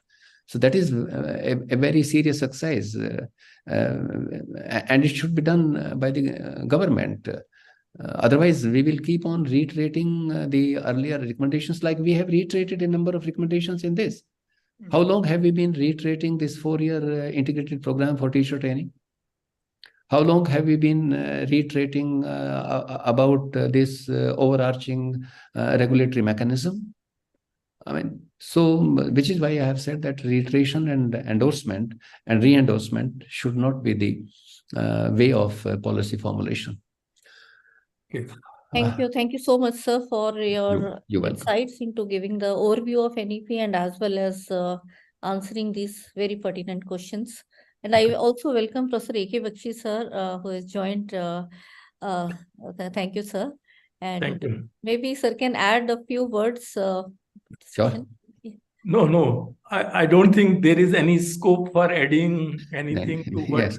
No, we'll have a detailed Professor session of Prakash yours. has said. So No, I might have missed something. I could not attend to his talk, but I have heard him many times. So I'm sure it must have been a great learning experience for all the participants. And I would like to thank Professor Ved Prakash that whenever we request him, he readily accepts our request and comes to deliver a talk. So thank you very much, sir. Thanks a lot. I'm grateful to you, Professor Bakshi, for making me learn every time. Every time I have come to you, actually. No, please. Yeah. Thank you. Thank you very much. So, if I'm permitted, I would like to express my sincere thanks to Professor Vimal, Professor Pasi, Professor Bakshi, Professor Julka, Sujan. I mean, Vimal has created a great team, actually. And by mobilizing people from across the institutions, and she is doing a commendable job. And I'm grateful that she is keeping the old people also alive. So thank you very much. But before I leave the screen, let me express my sincere thanks to all the participants and wish them all the very best and great good luck. This is a wonderful opportunity for my dear colleagues, for you to learn a great deal. And while you need to achieve proficiency in your area of specialization, but you should also keep your ears and eyes wide open as to know what is happening around you in school education and in higher education. And this orientation program is a wonderful opportunity for you to know what is all is proposed, where do we stand, and what needs to be done for the greater good of the children of our country. Thank you very much. Good night to everyone. Bye. Thank you. Thank you so much, sir, for coming. Sarita, you'd like to add? Just one thing that sir just said, that Vimal is doing a good job keeping the old ones here. I think you are Vimal not, is acting... Sarita, you are not in that category. Only me and can I say Professor Bakshi also? Sir, too. I just wanted to say No, she's sir, acting. you are more experienced. I am the oldest. I am the oldest one. I didn't include your name, Sarita.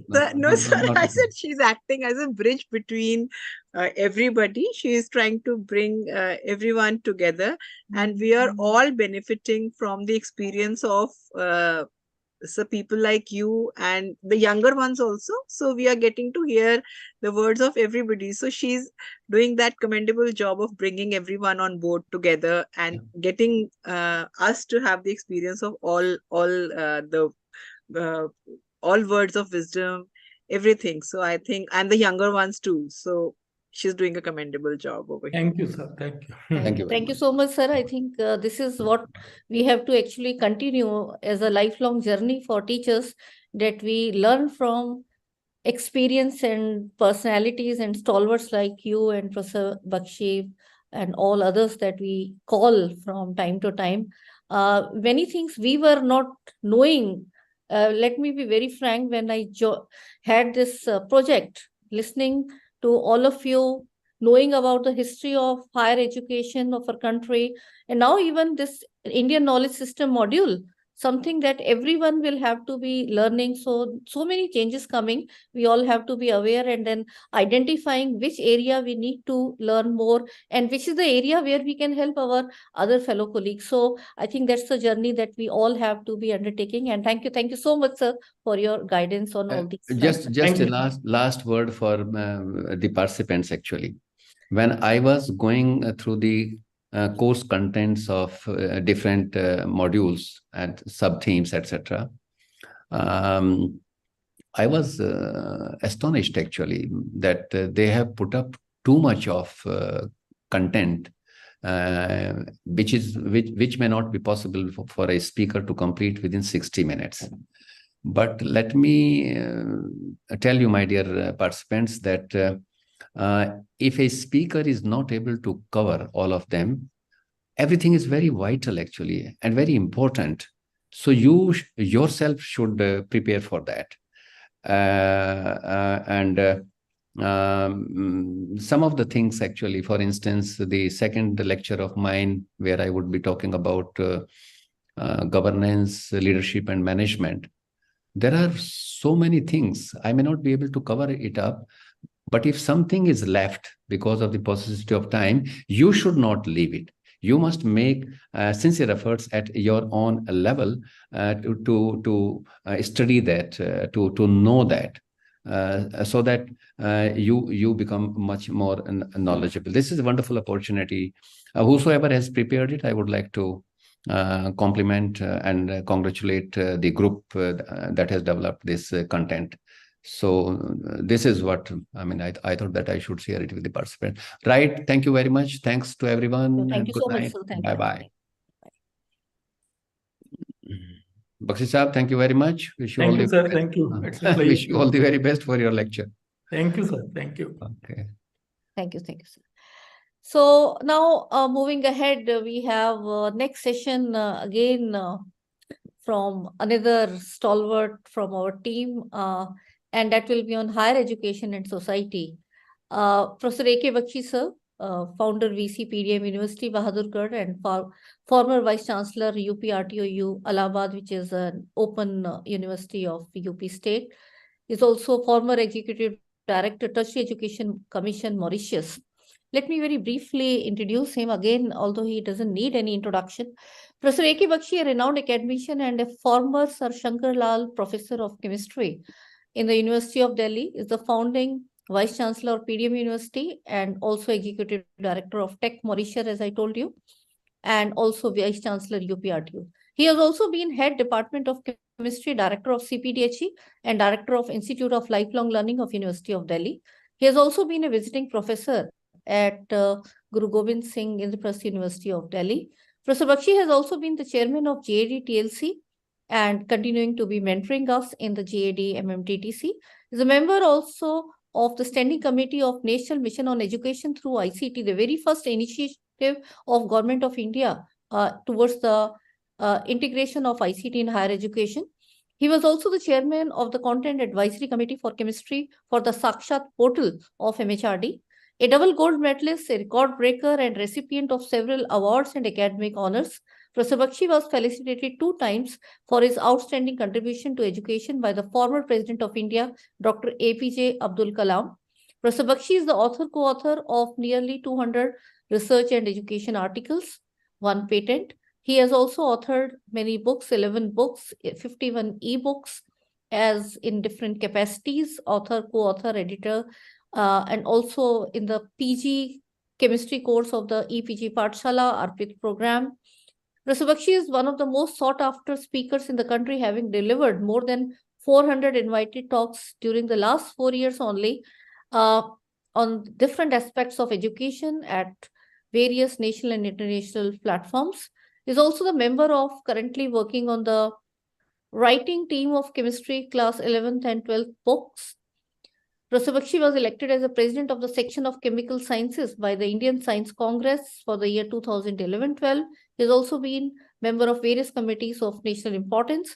He was also recently felicitated by the Union Minister Smriti Zubin Irani ji for his outstanding contribution as chairman GAD-TLC in the professional development of teachers of the country.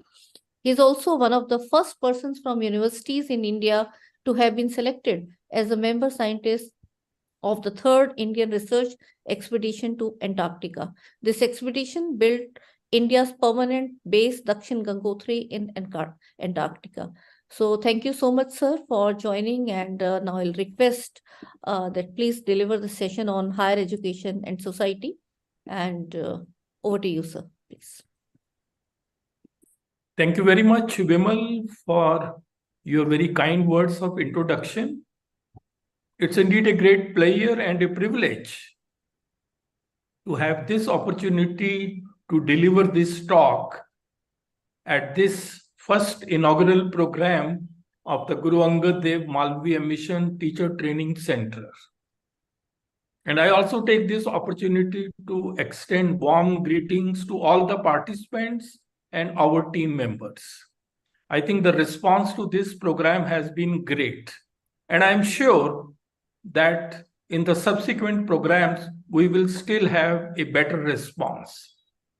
So I think you have already had a talk from Professor Ved Prakash about national education policy.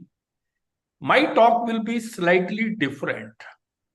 And I will be talking about what are going to be the challenges to all of you in higher education in the 21st century.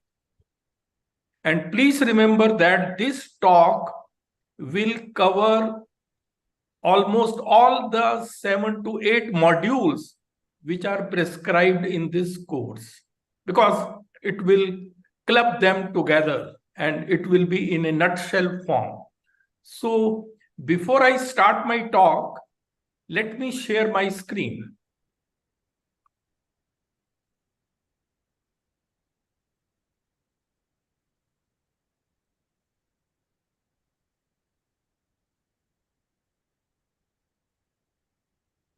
So as you can see, this is the title of my talk. In the light of NEP 2020, Empowering Teachers for Challenges in Higher Education in India in the 21st Century. See, whatsoever program you may attend, ultimate aim is that you should become a very good teacher who can do justice to the education which is imparted. So that's the ultimate crux. So this will focus on this. And I will talk about all the challenges which I think are going to be there in the 21st century. And let me tell you that this is going to be a motivational talk for all of you based on NEP 2020, which will focus on empowering higher education teachers so that they can succeed and thrive in the 21st century. And believe you me, this can prove to be a game changer for each one of you. And this entire talk is based on my conceptualization and long experience in higher education. And it won't be wrong if I say that it will prepare you for life. The basic thinking about this talk is this quote, which you can see: give a man a fish and you feed him for a day. Teach a man how to fish and you feed him for a lifetime. So that's what this talk will ultimately aim at. Now, this talk is going to be in 2 parts. In part A, I will just give a brief introduction, and then part B will be discussing all the challenges. Now, in this part, before I move further, I will not, you have already heard about new education policy, but I will just give you the gist of the policy. What is the spirit behind the National Education Policy 2020? And the spirit behind the National Education Policy is one thing you have to remember. Education is relevant and of quality only when it is able to serve the needs of the changing society. Otherwise, education has no meaning. It becomes relevant and of quality only when it is able to serve the needs of the changing society. And the 21st century world is changing very, very fast, mainly because of technological advancements. And therefore, this new education policy has to make this education relevant. That is why this policy works in the way it works. So this point, you have to keep it in mind. And if we look at the national education policy, ultimately it will propose various reforms in school and higher education, including technical education, that are suited to 21st century needs. Reforms will be as per the 21st century needs. And one thing you have to be very clear about new education policy, it is just a visionary document which expresses the aspirations of the nation and which aims at making India a global knowledge superpower. Global knowledge superpower means we should be superpower not only in disseminating knowledge, but also in creating knowledge, research also. Then knowledge society. India should become a knowledge society. Now, what is a knowledge society? Knowledge society is a society where, greater reliance is on intellectual developments, knowledge-based developments. So that is basically the knowledge society. And the third is global study destination. It should become so good that people from all over the world, really desire to come to India and study here. So these are the three aims of the new education policy. So you can understand, entire policy ultimately works around these 3 points. And this, how does it achieve all this?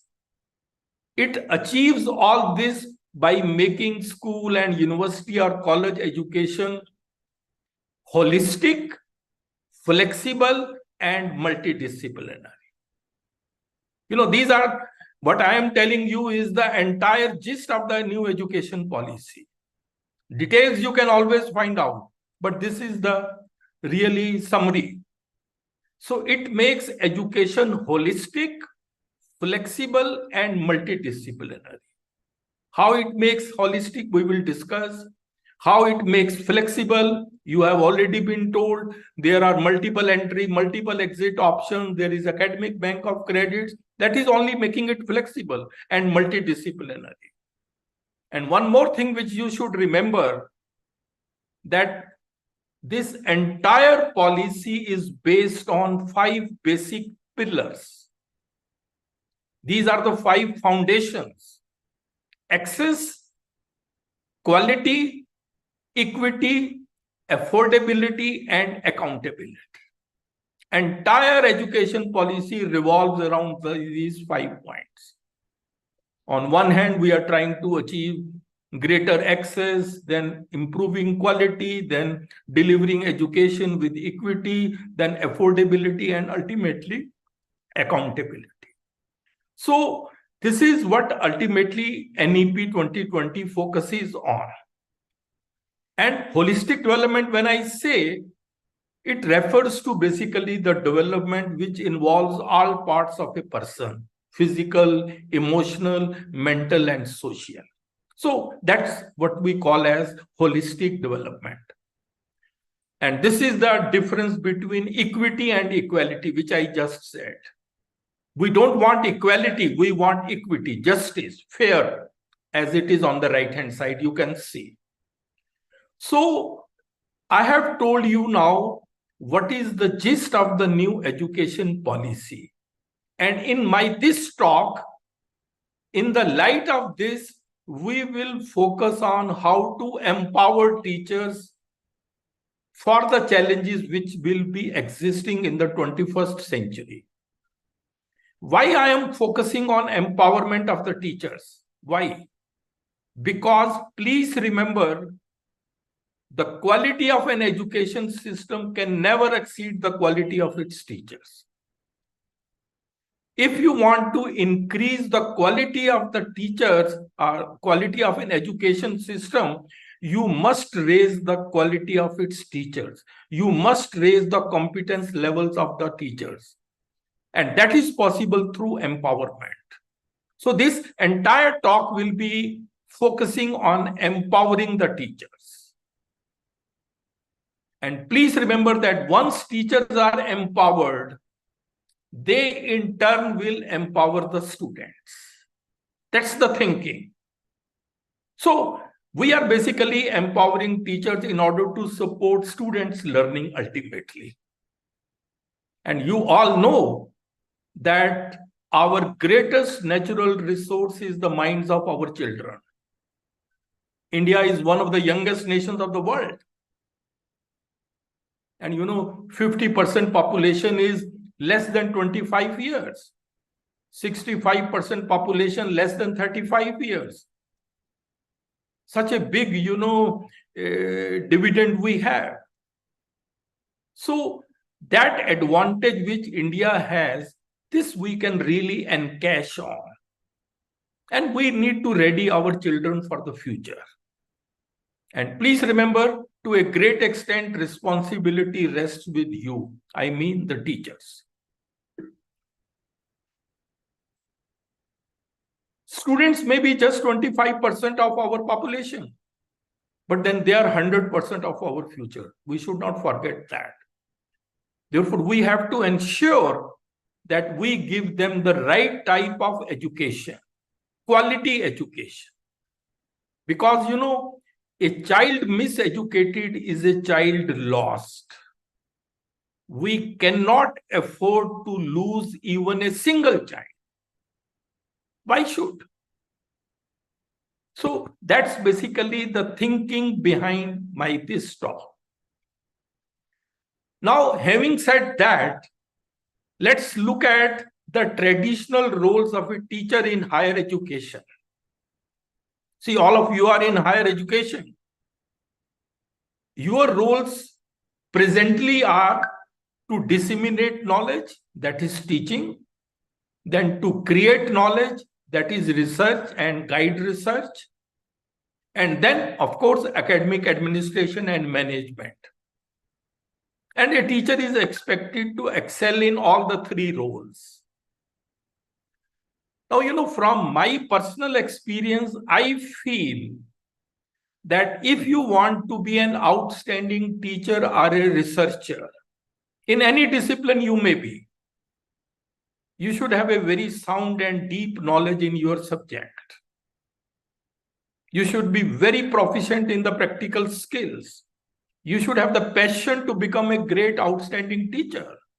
You should have clarity of concepts. And the way you teach, that should reflect the amount of thinking you have done on the subject. Teaching is done by everybody, but not everybody has thought so much on any subject. So that is reflected when you speak. So that is what I expect a good teacher or a researcher to be.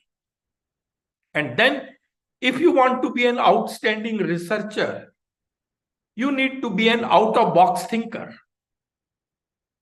You should have an analytical mind. You should be innovative and creative, because research means you have to come out with new ideas.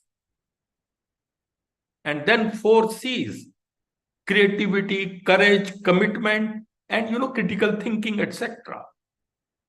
So all these are expected out of an outstanding researcher. See, why I am telling all these things? You may say all these things are very simple.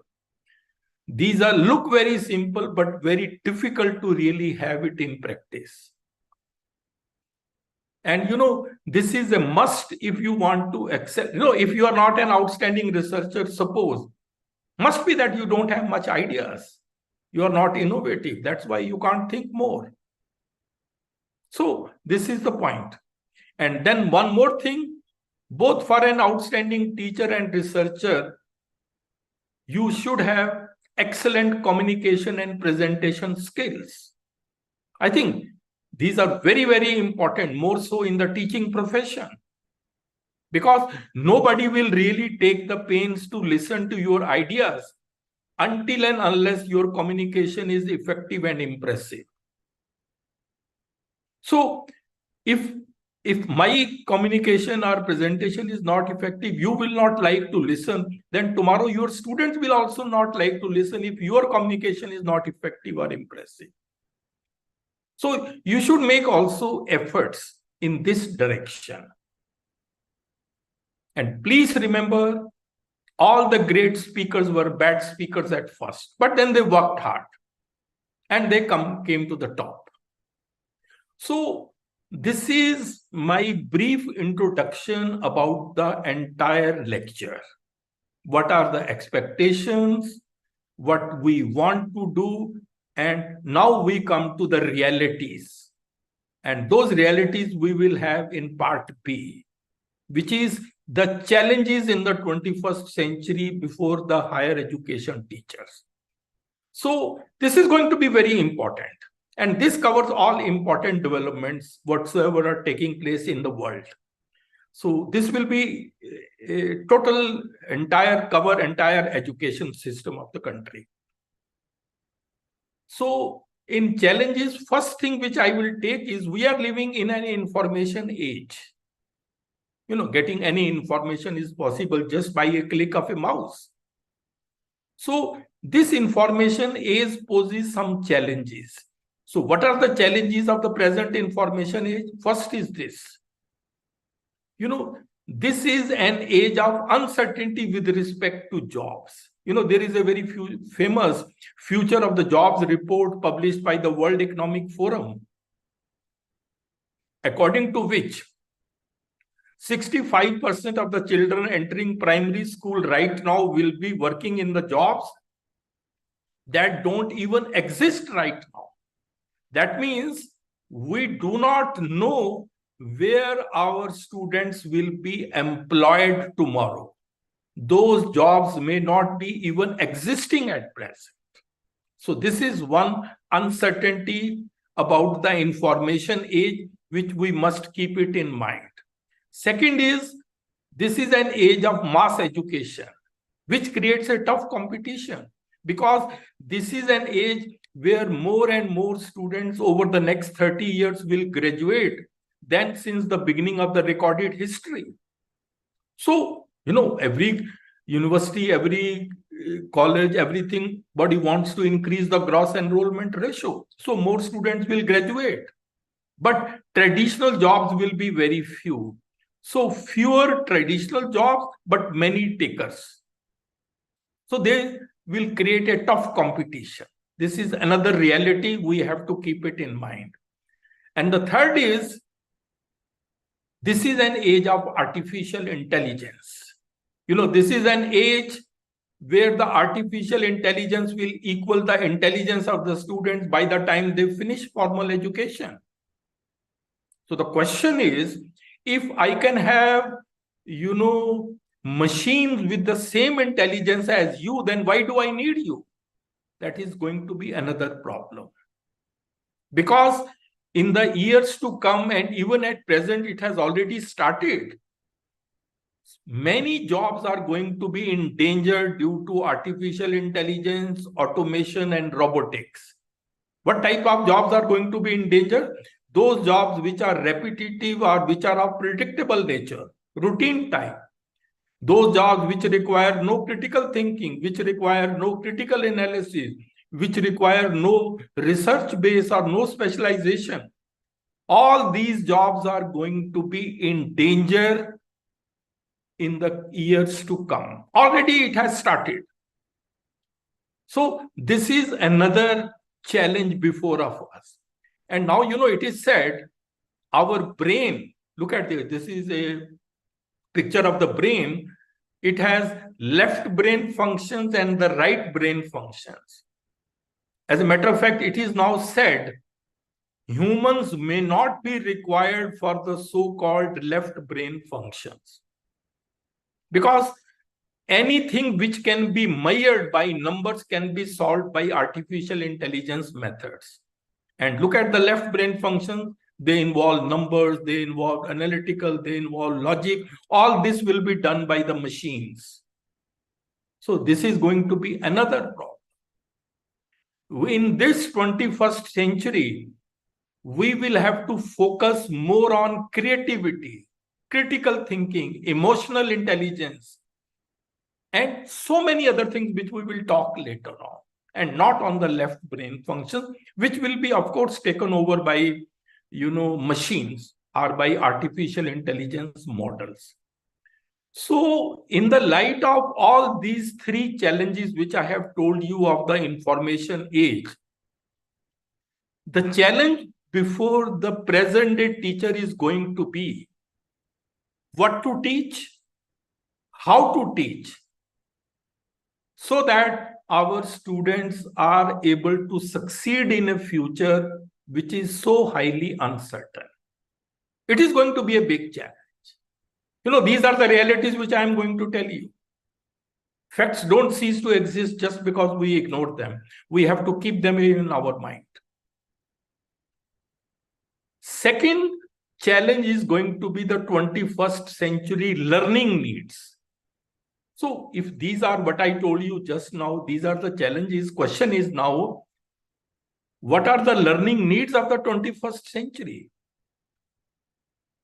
It is said that in the 21st century, if you want to excel, you need at least two things. One is rigorous academic content. You should be very good in your subject. Here I would like to say many of us have stopped learning new things. They don't read many books. So updating is required. Second is 21st century skills. These two things taken together lead to deeper learning. And this is must if we want our students or we want ourselves to succeed in this 21st century. You need rigorous academic content and 21st century skills. Now you may ask the question, what are these 21st century skills? These are a set of abilities which everyone should have in this 21st century now if they want to be, succeeding in their life or in their profession. These skills will be going to be the deciding factor in this information age. Look at them. They come under three categories. One is the learning skills, which are critical thinking, creativity, collaboration, and communication, 4 C's. Then we have literacy skills, information literacy, media literacy, technology literacy, IMT. And then life skills, flexibility, leadership, initiative, productivity, and social skills. So taken together, there are 12 such skills. These are the skills which are going to be the deciding factor in this 21st century. Now, they will, in any profession you may be, if you are having these skills, they will elevate your job performance. As a teacher, as an engineer, as a bureaucrat, any profession you may be, these qualities will help you outsmart others. Why these are so important? Because you cannot have machines with these skills. You can't have a machine with critical thinking. You can't have a machine which is creative, or you can't have a machine with leadership quality. Only humans can have.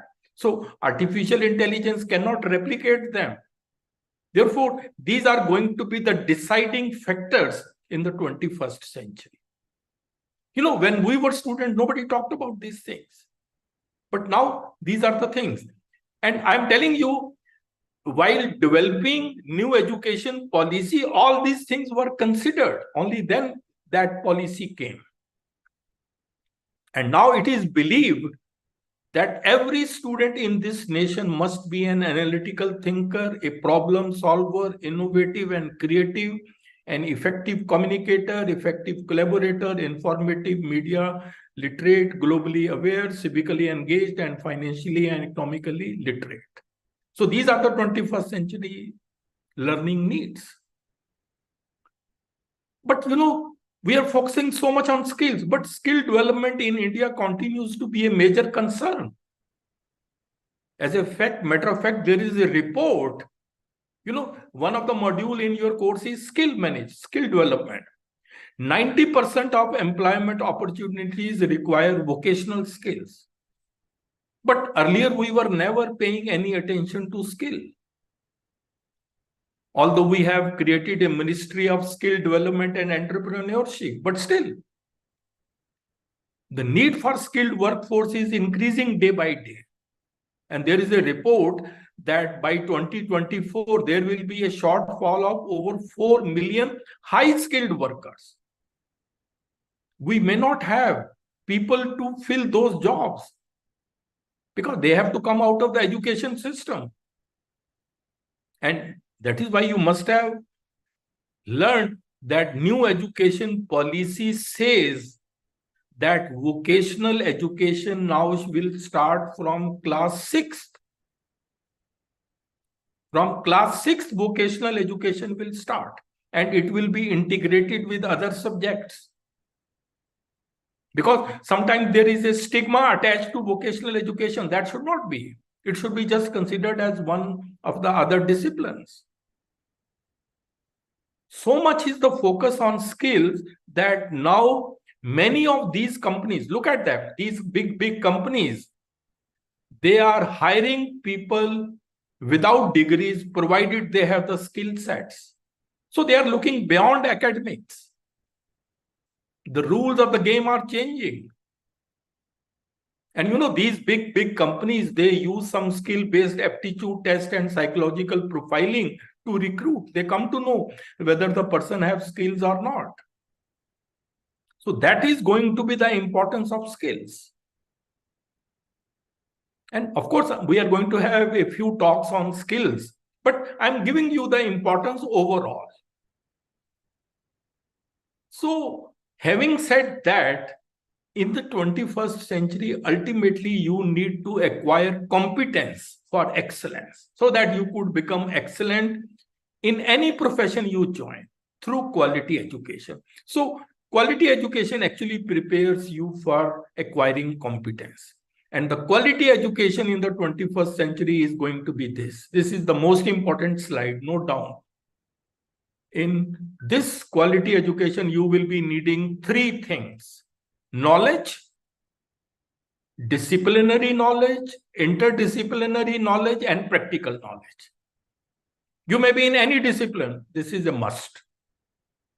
Then you need 21st century skills, which I just told you. Along with the 21st century skills, because they are basically soft skills, you also need domain-specific skills.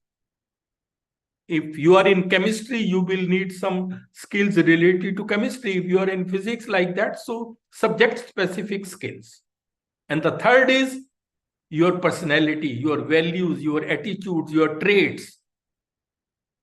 That's very, very important.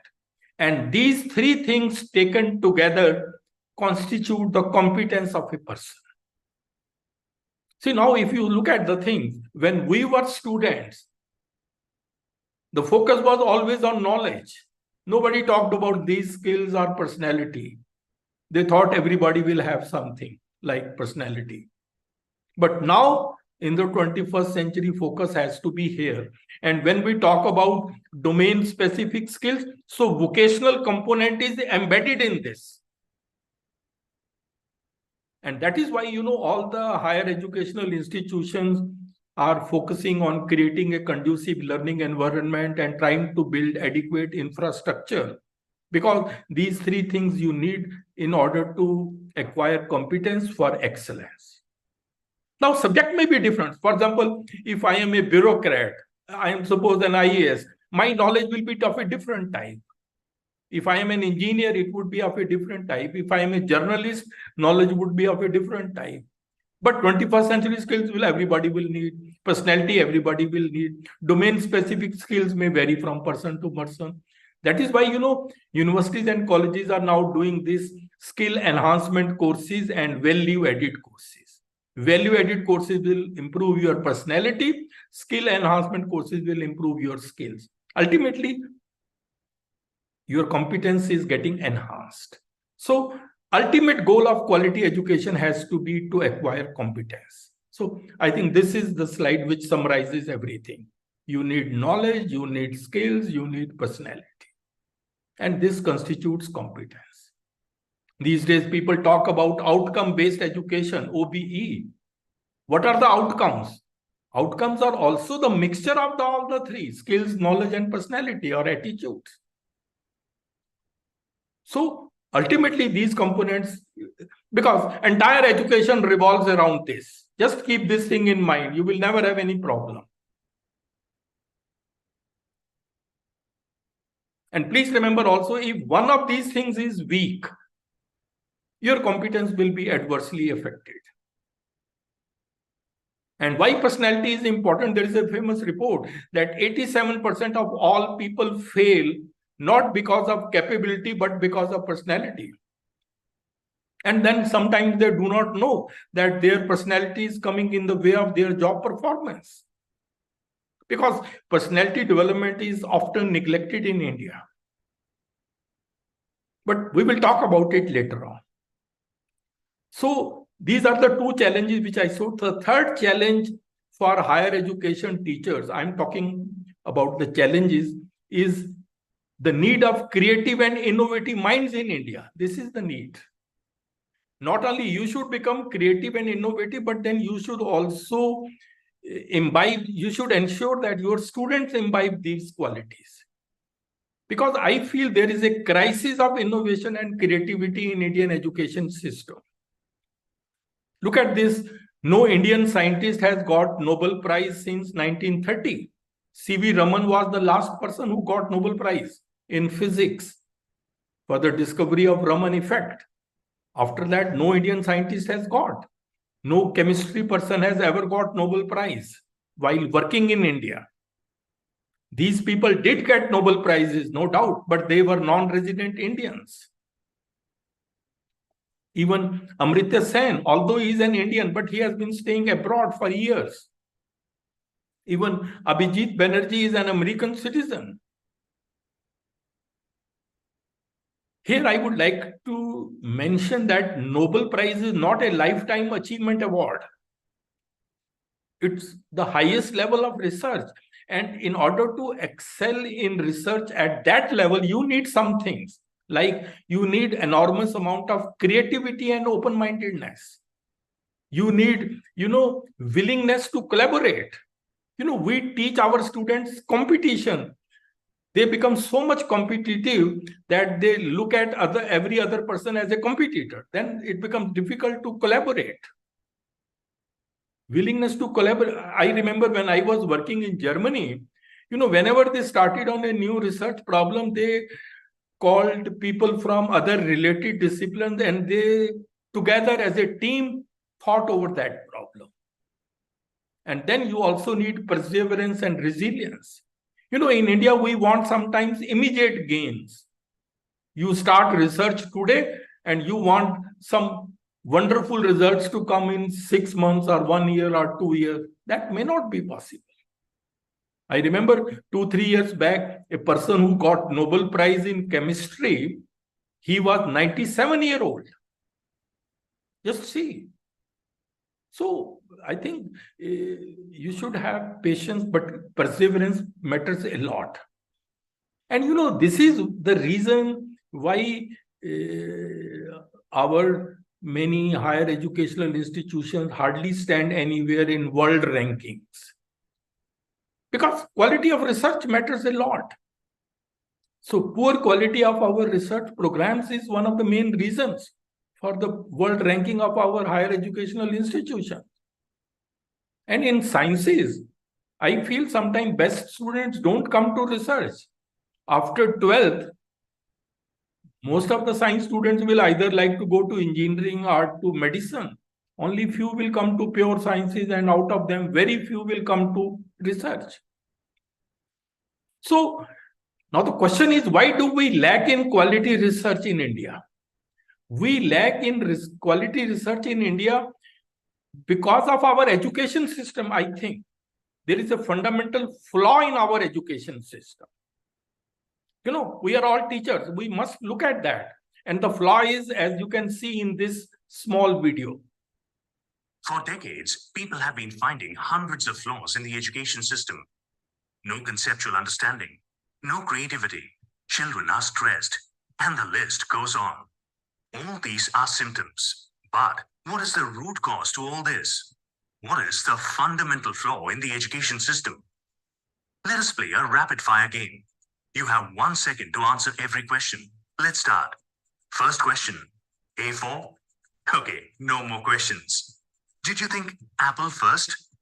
98% of people are most likely to think so. Because that was what we were told in our kindergarten. Imagine that this was done differently. Say we had asked you for all the words starting with A, ant, ace, April, apt. Different answers would have popped out of everyone's head. Do you see where the problem is? Before children start going to school, every child is unique. Every child thinks different. But the education system makes every child think the same.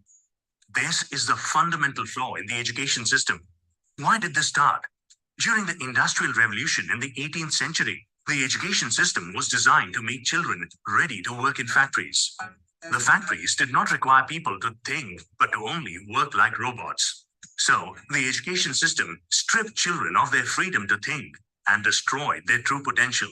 The same education system continues even today. Only the industries have changed. A study by NASA shows that 98% of children think different before they start going to school.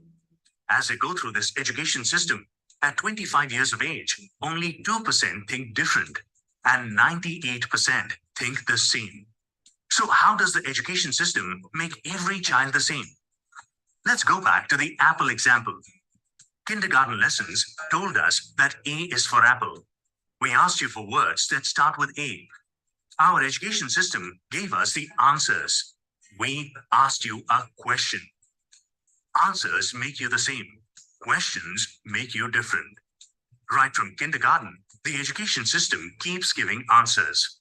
Instead of asking children how plants make food, the science teacher gives you the definition of photosynthesis. Instead of asking them to describe the sun, the teacher tells them that the sun is a ball of fire at the center of the solar system. Through their years in school, children lose the capability to think on their own. Whether it is their choice of career or their relationship or any situation in life, they become. So you can see how our education system stripped the children of their ability to think on their own. So I think that's a big damage we are doing to our students. We do not encourage them to think. We give them ready-made answers. First, we give them ready-made answer, they mug up, and then we test the same thing in the examination. That cycle is being repeated.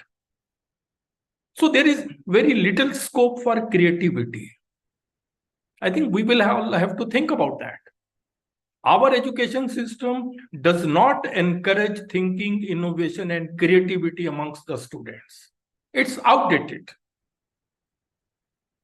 And please remember, without creativity, there can be no progress, and we would be forever repeating the same pattern. And that is the reason why we are not able to do well in the research. No. One thing you should be very clear that we have some peaks of excellence here and there in research. But whether those peaks of excellence are because of the education system or in spite of the education system, that's a big question. But research capacity is very less. That is why, in the new education policy, you must be knowing they are creating a national research foundation, which will be an apex body which will foster a strong research culture and build research capacity across higher education. It will fund the various research projects. It will also give awards for outstanding research. So this has already been created recently. NRF, National Research Foundation. And there will be 4 major divisions of NRF. One will be science, technology, social sciences, and arts and humanities. DST will be its administrative department. And already 50,000 crore budget has been, earmarked for this NRF for the period 2023 to 2028. So this is what is happening under new education policy. But, you should not become oblivious of the fact that ultimately the students have to come out of the education system where they spend so many years. That changes the whole scenario. Now, the next challenge which I want to tell is the need to enhance quality of higher education imparted in India.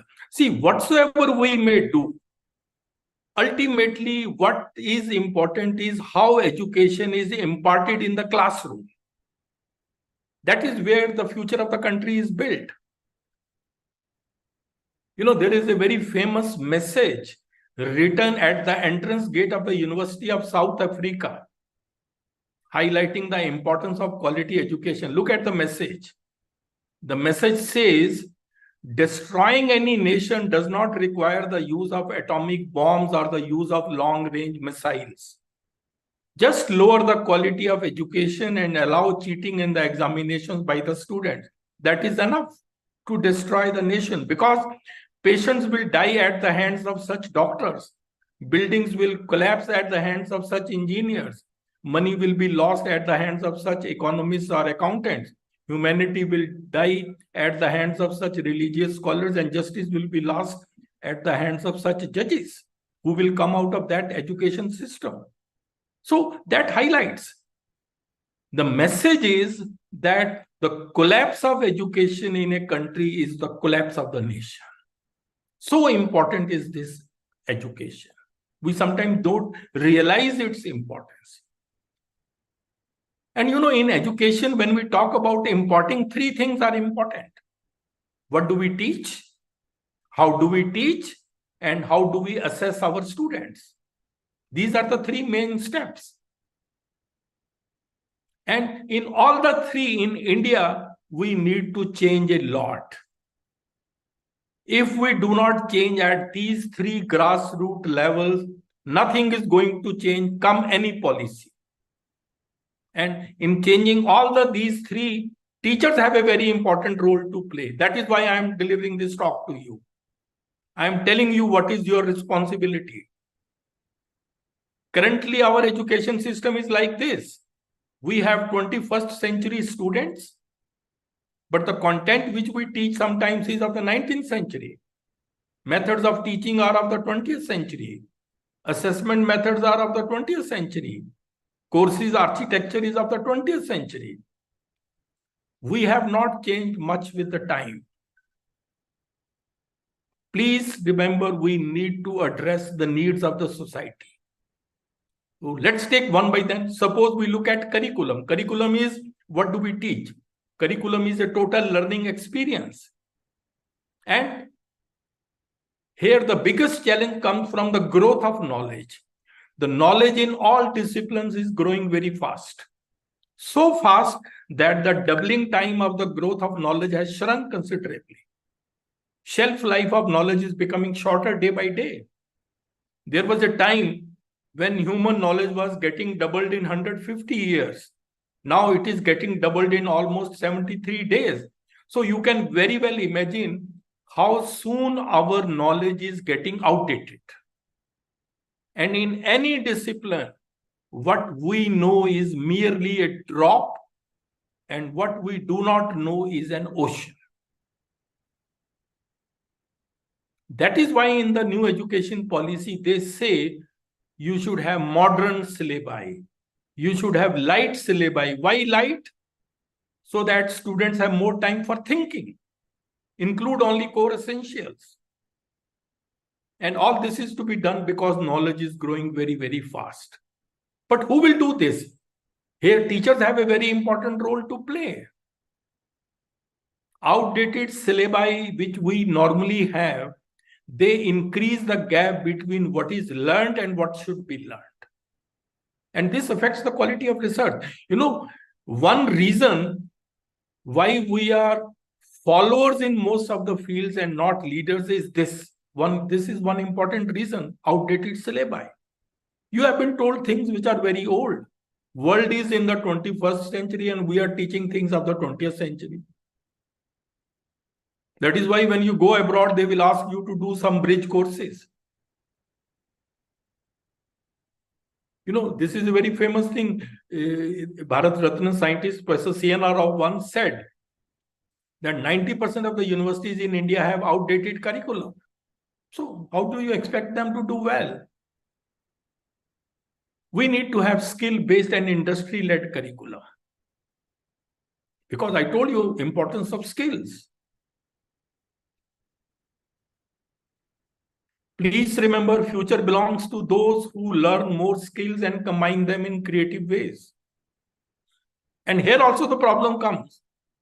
Teachers teach skills the same way as they teach knowledge.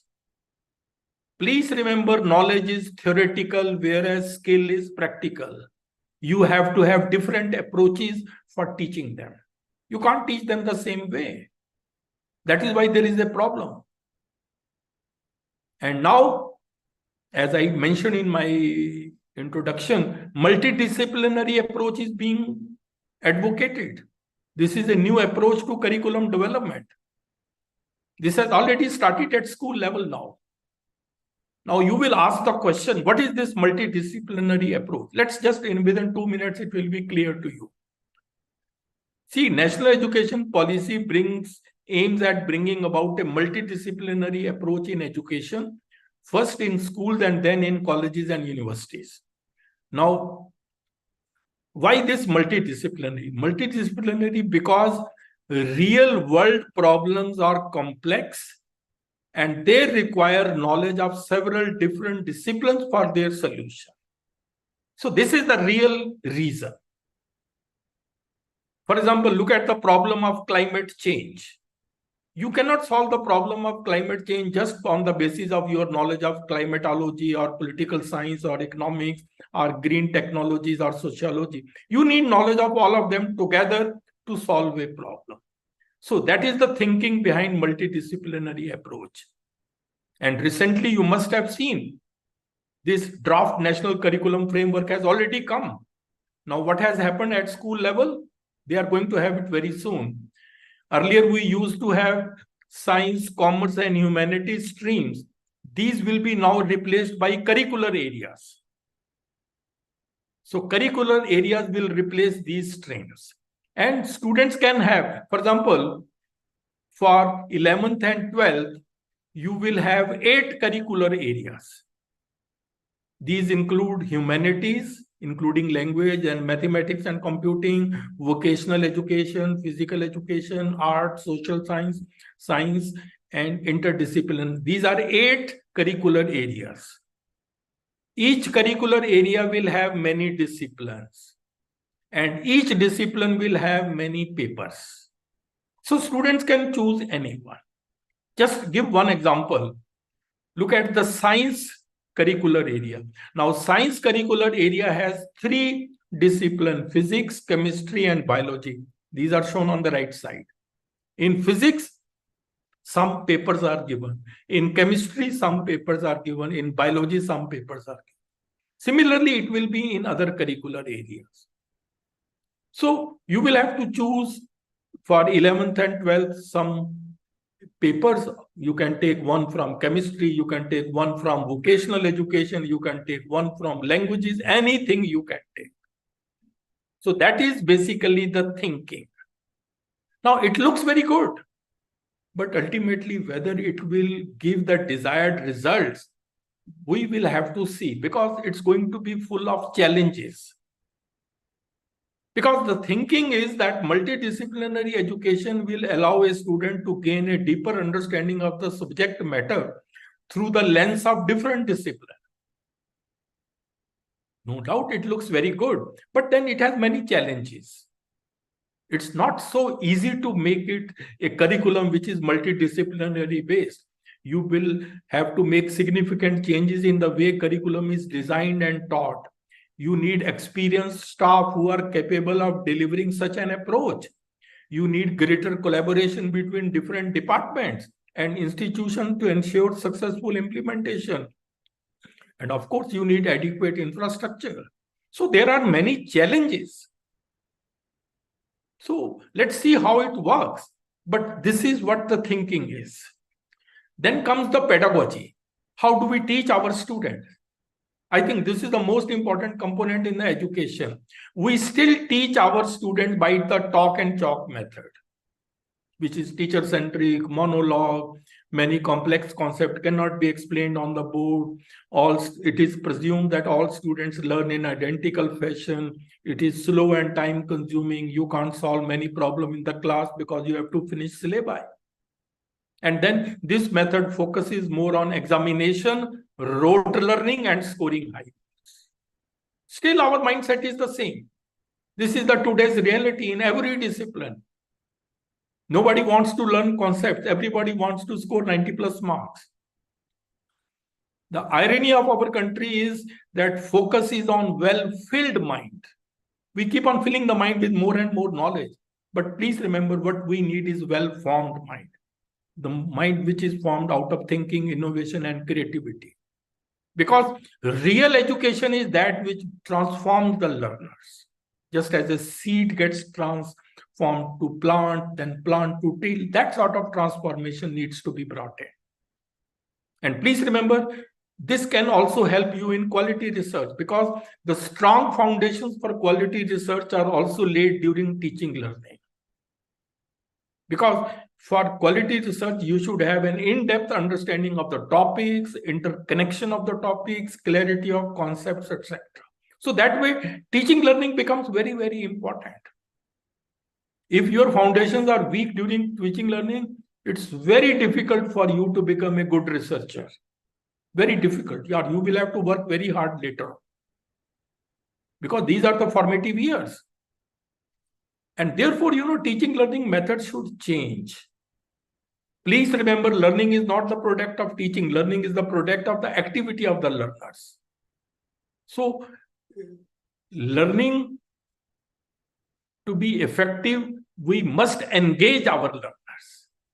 That is the thinking.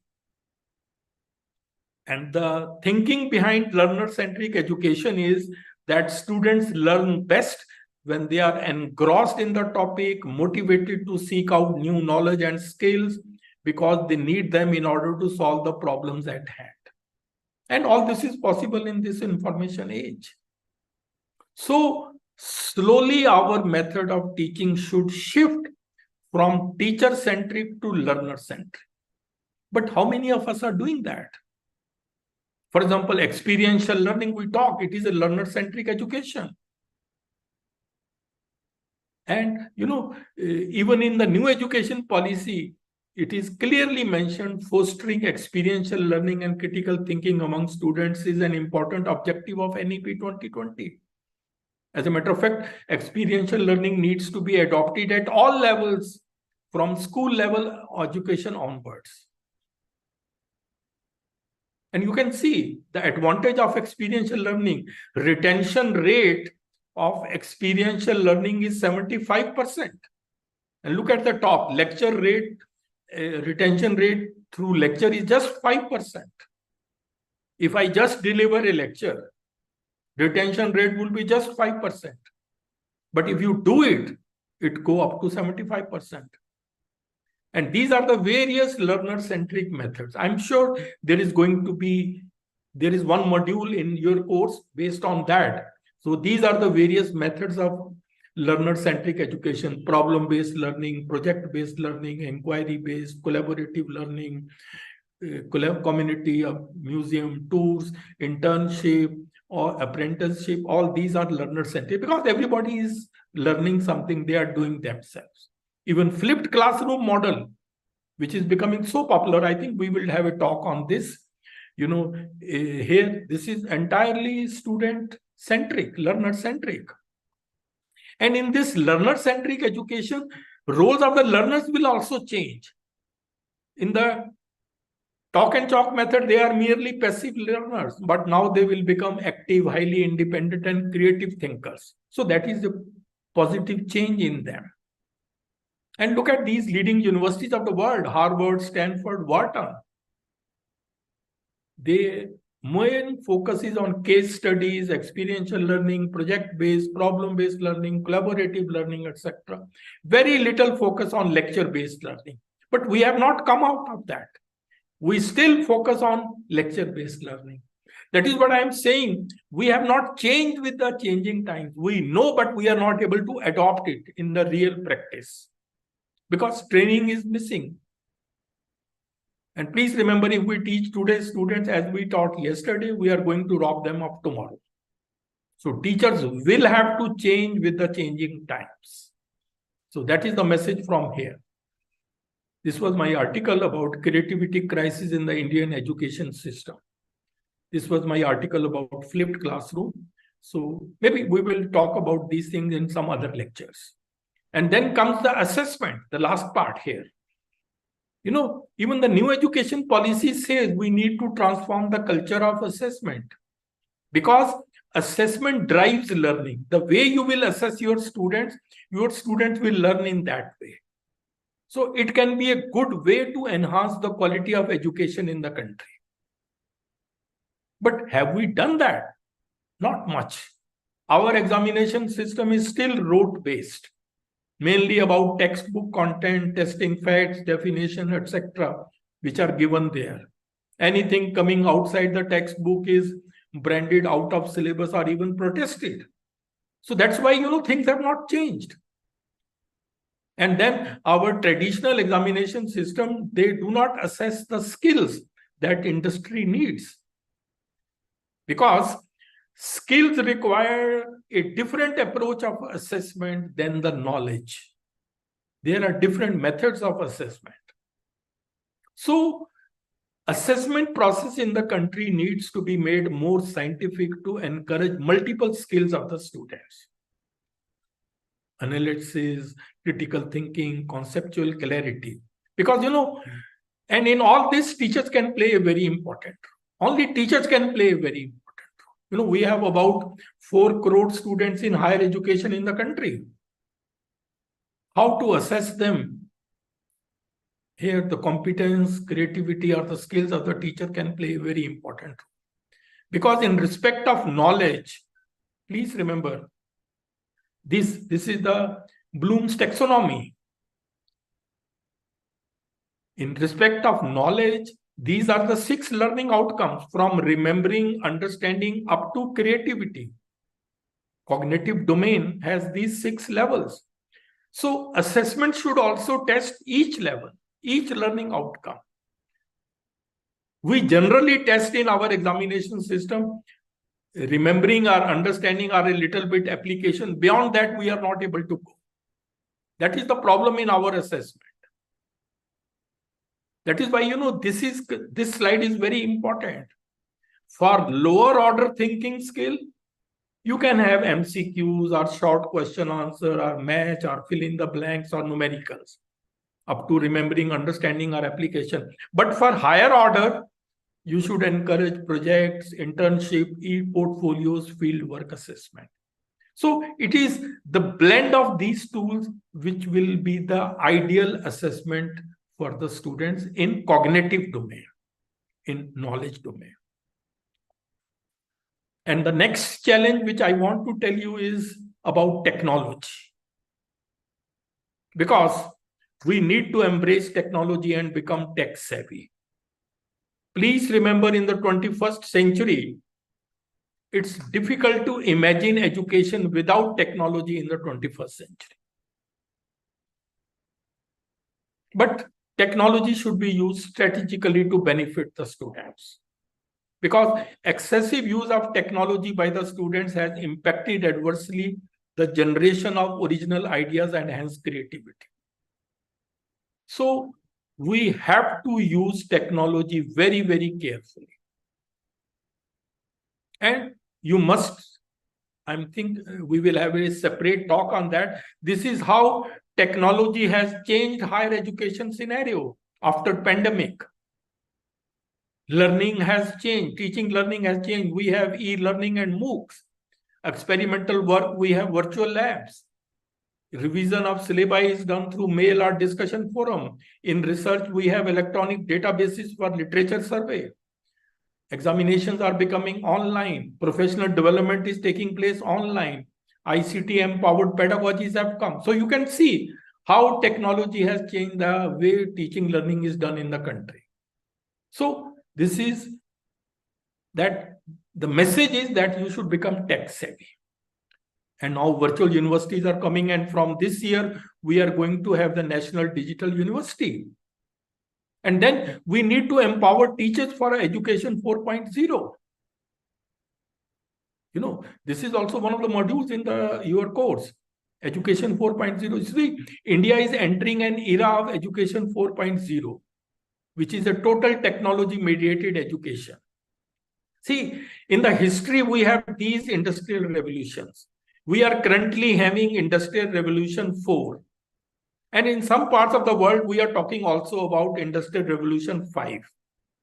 And the corresponding education system is 4 and 5. Now, what does it mean? This will be clear from this slide. See, Industrial Revolution, education system, and society are all interlinked. Each historical industrial revolution creates a system of education that addresses its needs. And this further brings about changes in the society. For example, when you talk about Industrial Revolution 4, you have the corresponding Education 4.0, because the workforce for Industrial Revolution 4 will come out of the education system. So that education system is aligned with Industrial Revolution 4, that is become Education 4.0. And once the Education 4.0 is there, it will bring out people who are well versed with all those things that will bring about a changes in the society, and that will become Society 4.0. So that is how the changes are taking place. So this was my recent article, how Education 4.0 will work for coming generations. We will talk about that in some other talk. These are now going to be the technologies of the future. I have already told you these also. And now even because of technology, robot teachers are going to come. See, here is a threat to the teaching profession. Artificial intelligence empowered teacher is coming. Here, these teachers have been developed in the Indus School in Bangalore.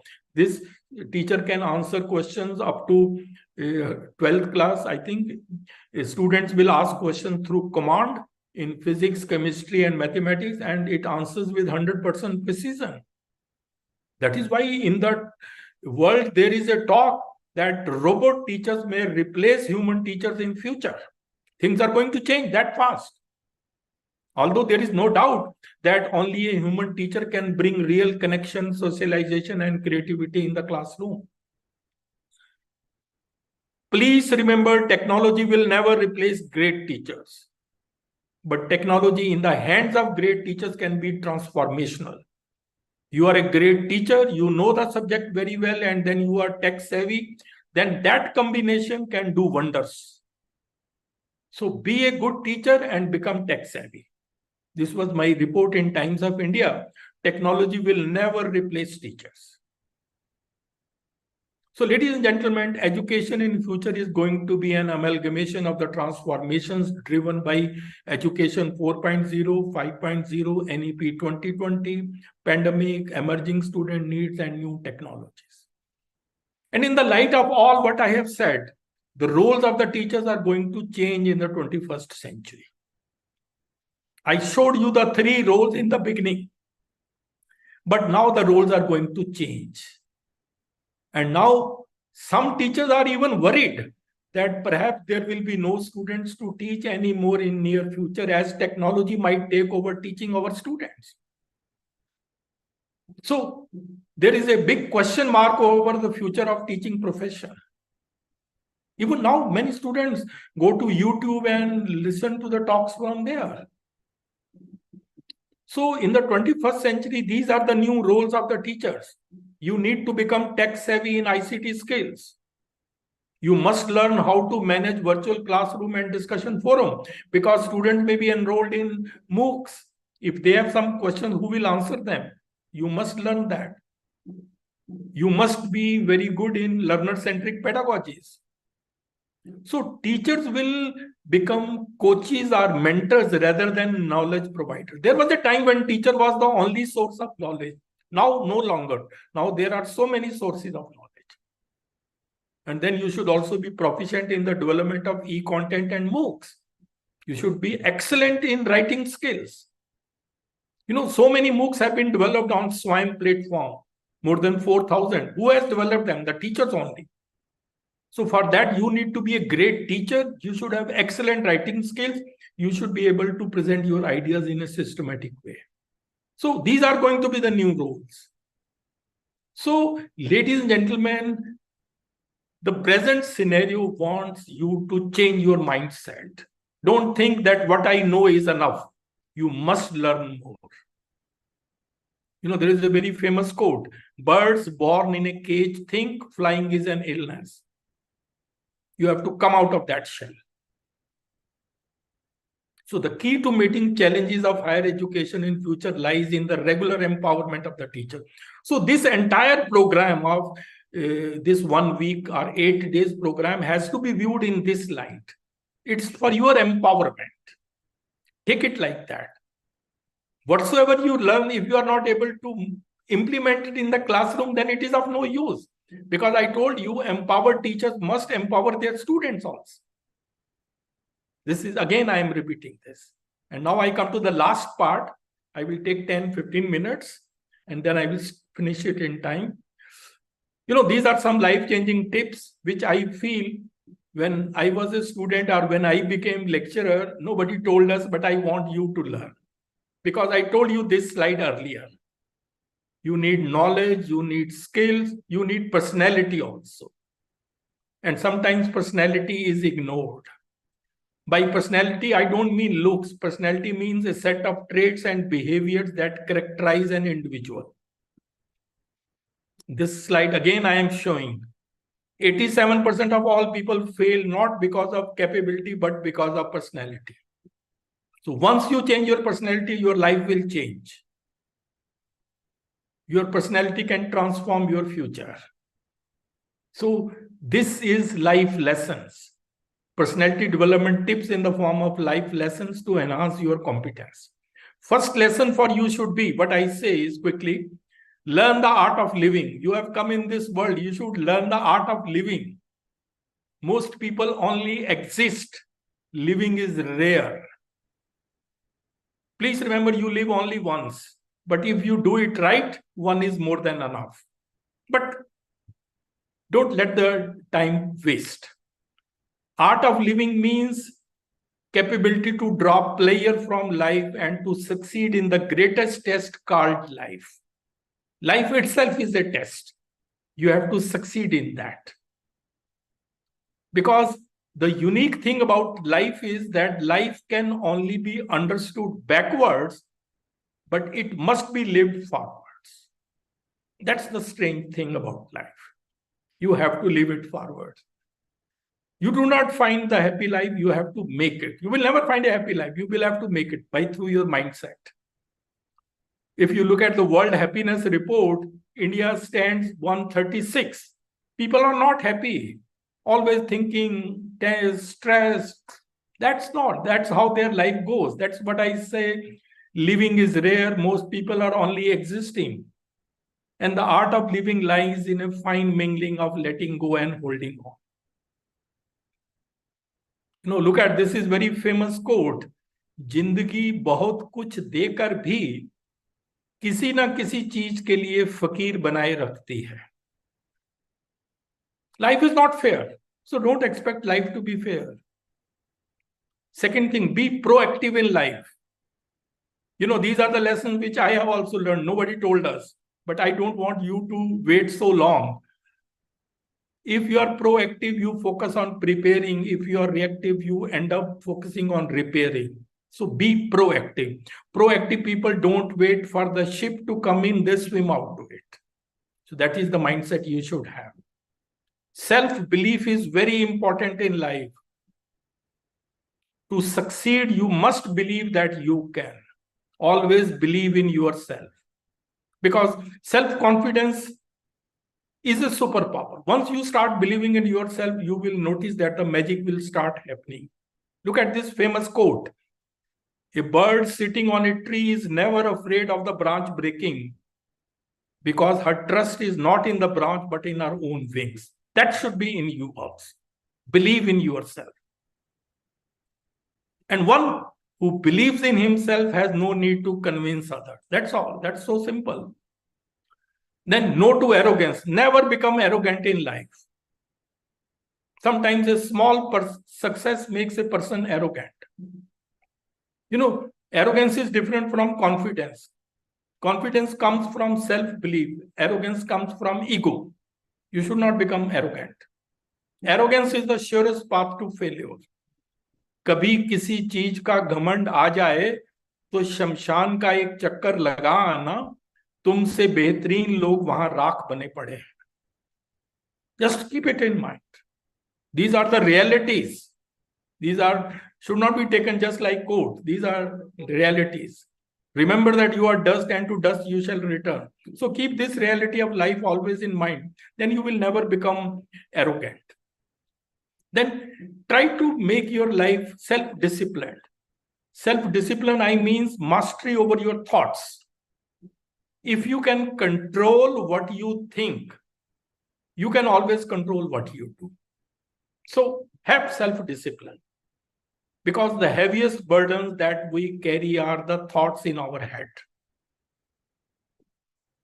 There is nothing in this world that can trouble you more than your own thoughts. And mind is always thinking. Always, always. You know, an average person thinks 70,000 thoughts a day. Cages are not made of iron, they are made of thoughts. So try to practice self-control. You will be able to master anything. Very difficult, but through exercise, through yoga, you can do this. I'm telling you, it can bring about a change in your life. And then it will also make you mentally tough. Mental toughness sometimes you need. Especially you need it in the times of adversity. So all this will help you there. And please remember, always strive for excellence. Any field you may be, excel in that. A penguin can never be a giraffe. So try to be the best penguin you can be. Excellence should be your keyword. And then be positive and honest. Don't need to tell to the world that I am very positive and honest. Just keep it to yourself. Have a positive mindset. Always positive thinking. Look at this, getting 11 marks out of 10, height of positive thinking. Positive thinkers will have a solution for every problem. Negative thinkers will have a problem for every solution. And we meet both types of people in our daily life. Then, you know, I know many of you are young, many of you must be very hardworking, but work hard sensibly. Because direction is more important than speed. Choose your direction very carefully. Of course, you are free to choose any direction, but then you are not free from the consequences of your choice. So this is very important for all of you. You are wasting your life. You are wasting your life's time. And please remember, you will not become big man overnight. Life is a process. No one rises suddenly in this world, not even the sun. Only message is choose the right direction, be persistent, and never give up. That is what is required. And then many of us are not able to succeed in life because they start living in comfort zone. Please remember, life begins at the end of your comfort zone.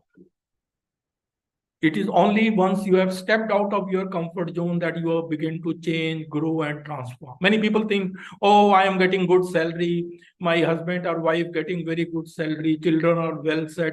Why should I work now? So that's a comfort zone. Then overcome fear of failure. This is also big stumbling block in the growth of many of the young people. Look at this. जब तक तुम डरते रहोगे, तुम्हारी जिंदगी के फैसले कोई और लेता रहेगा. So overcome fear of failure. Failures can be the pillars of success, depending on how you take them. Take them as a stepping stone. And your attitude towards failure determines your altitude after failure. And you know, when you are failure, your mindset is low, and then the best comes out of you because you are at your best when things are at their worst. And then worry also. This is some very big perennial problem for most of the youngsters these days. Whenever they are sitting alone, they are worried. Stop worrying and start living. You know, worry is a misuse of your imagination. We suffer more in imagination than in reality. And please remember, one day you will look back and realize that you worried too much about things that don't really matter. But by that time, time would have gone, so what is the use? The best thing is, keep this slide in mind. What I can control and what I cannot control. Don't worry about the things which you are out of your control. What happens around me, what other people think of me, what is the outcome of my efforts, what will be the future, what will be the actions of others. These are not in your control. What is in your control is your attitude, your effort, your focus. That's all. Forget about others. This can bring about a big change in you.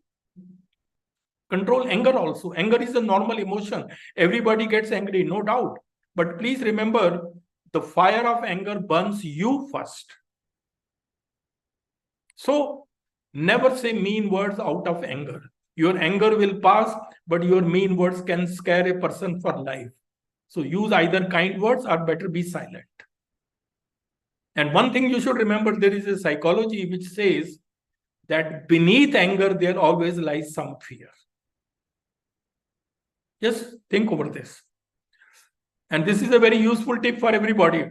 किसी पर ज्यादा नाराज होने से बेहतर है कि अपने जीवन में उसकी अहमियत को कम कर. That's the best way. Then just 5 minutes more, then I'm stopping. Time management is very important. I think this is the most important component of one's life. Manage your time. Try to maximize your performance in the shortest time. Time management basically means that you use your 24 hours in the right way. This is a famous quote of Amitabh. कल खो दिया आज के लिए, आज खो दिया कल के लिए. कभी जी ना सके हम आज, आज के लिए बीत रही है जिंदगी कल, आज और कल के लिए. This is what happens. Please remember, every day is once in a lifetime. You will never have the day again. So invest your time, don't spend it. Time is what we want most, but what we use worst. No one is too busy in this world. We all have the same 24 hours. It's all about priorities. And remember, today is the tomorrow you worried about yesterday. बंदी हैं हाथ पर सबके घड़ियां, मगर पकड़ में किसी के एक लम्हा भी नहीं. So that's how the life passes. And this is some new slide which I added. No time is wrong for the right things. When time is never ready to wait for us, then why do we always wait for the right time? No time is wrong to do right things. Keep this thing in mind. And time changes people. Look at this, how time has changed these people.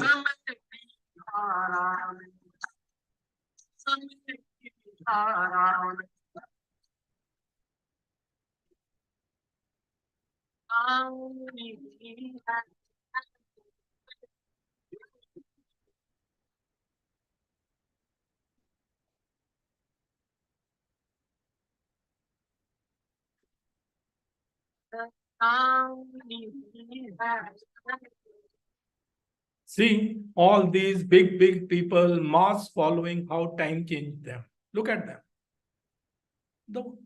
वो कहते हैं ना कि समय और भाग्य से हमेशा डर के रहो, क्योंकि ये दोनों परिवर्तनशील हैं. Therefore, best thing is live in the moment. The present moment is the only moment available to us, and it is the door to all moments. Life becomes more meaningful when you realize the simple fact that you will never get the same moment twice. Please remember, this is very important. Live in the moment. Don't think too far. It will lead you nowhere. Sometimes you will never know the true value of a moment until it becomes a memory.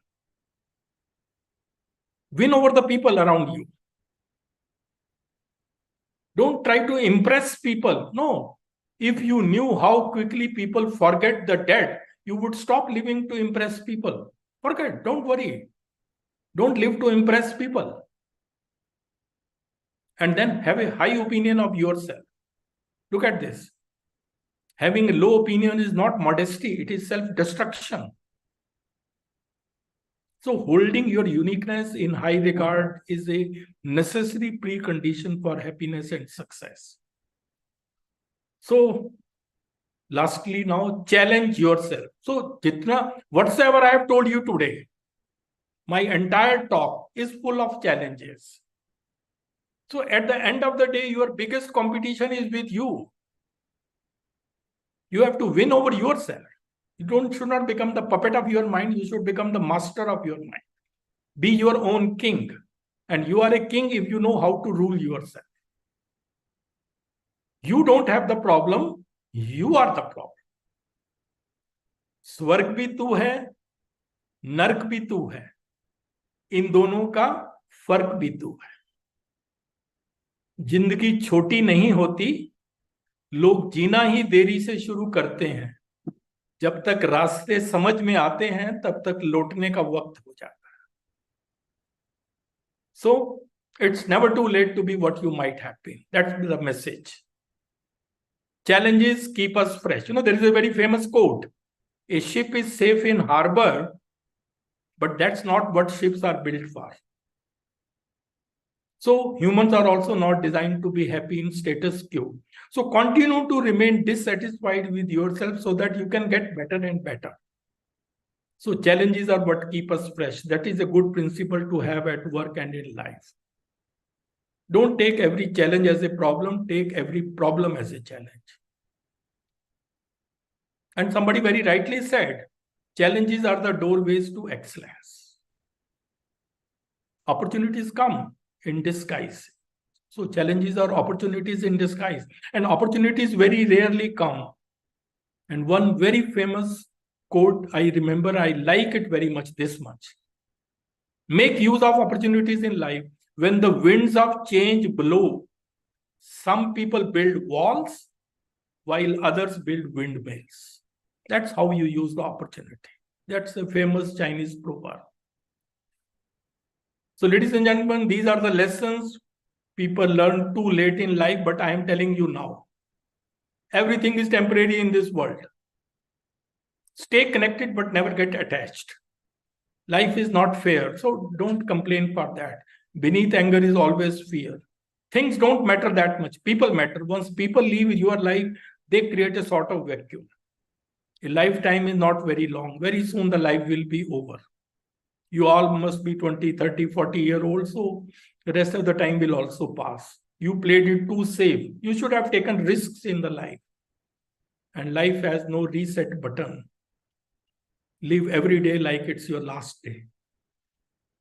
And it's said realization comes to everybody in life, but generally by the time it comes, it is too late.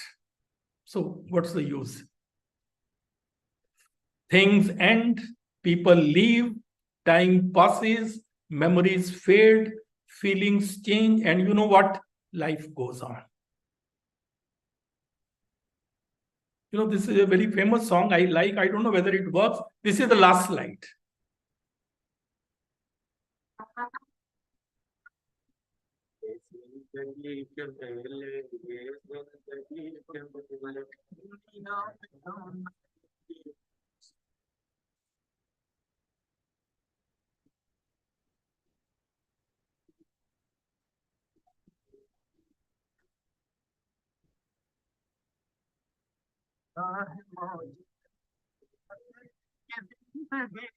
दुनिया है मौज दरिया जिंदगी का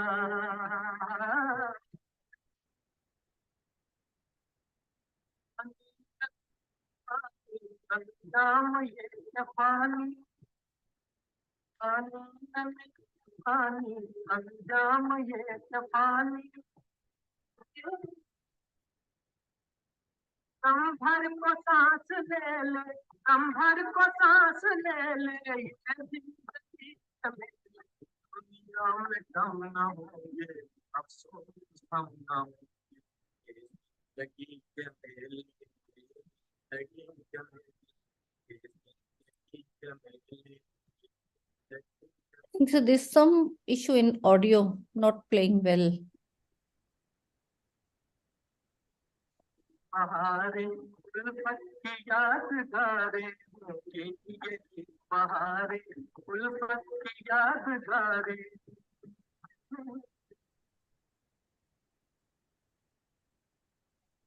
और बनेगी दुनिया यही रहेगी बिगड़ेगी और बनेगी दुनिया यही रहेगी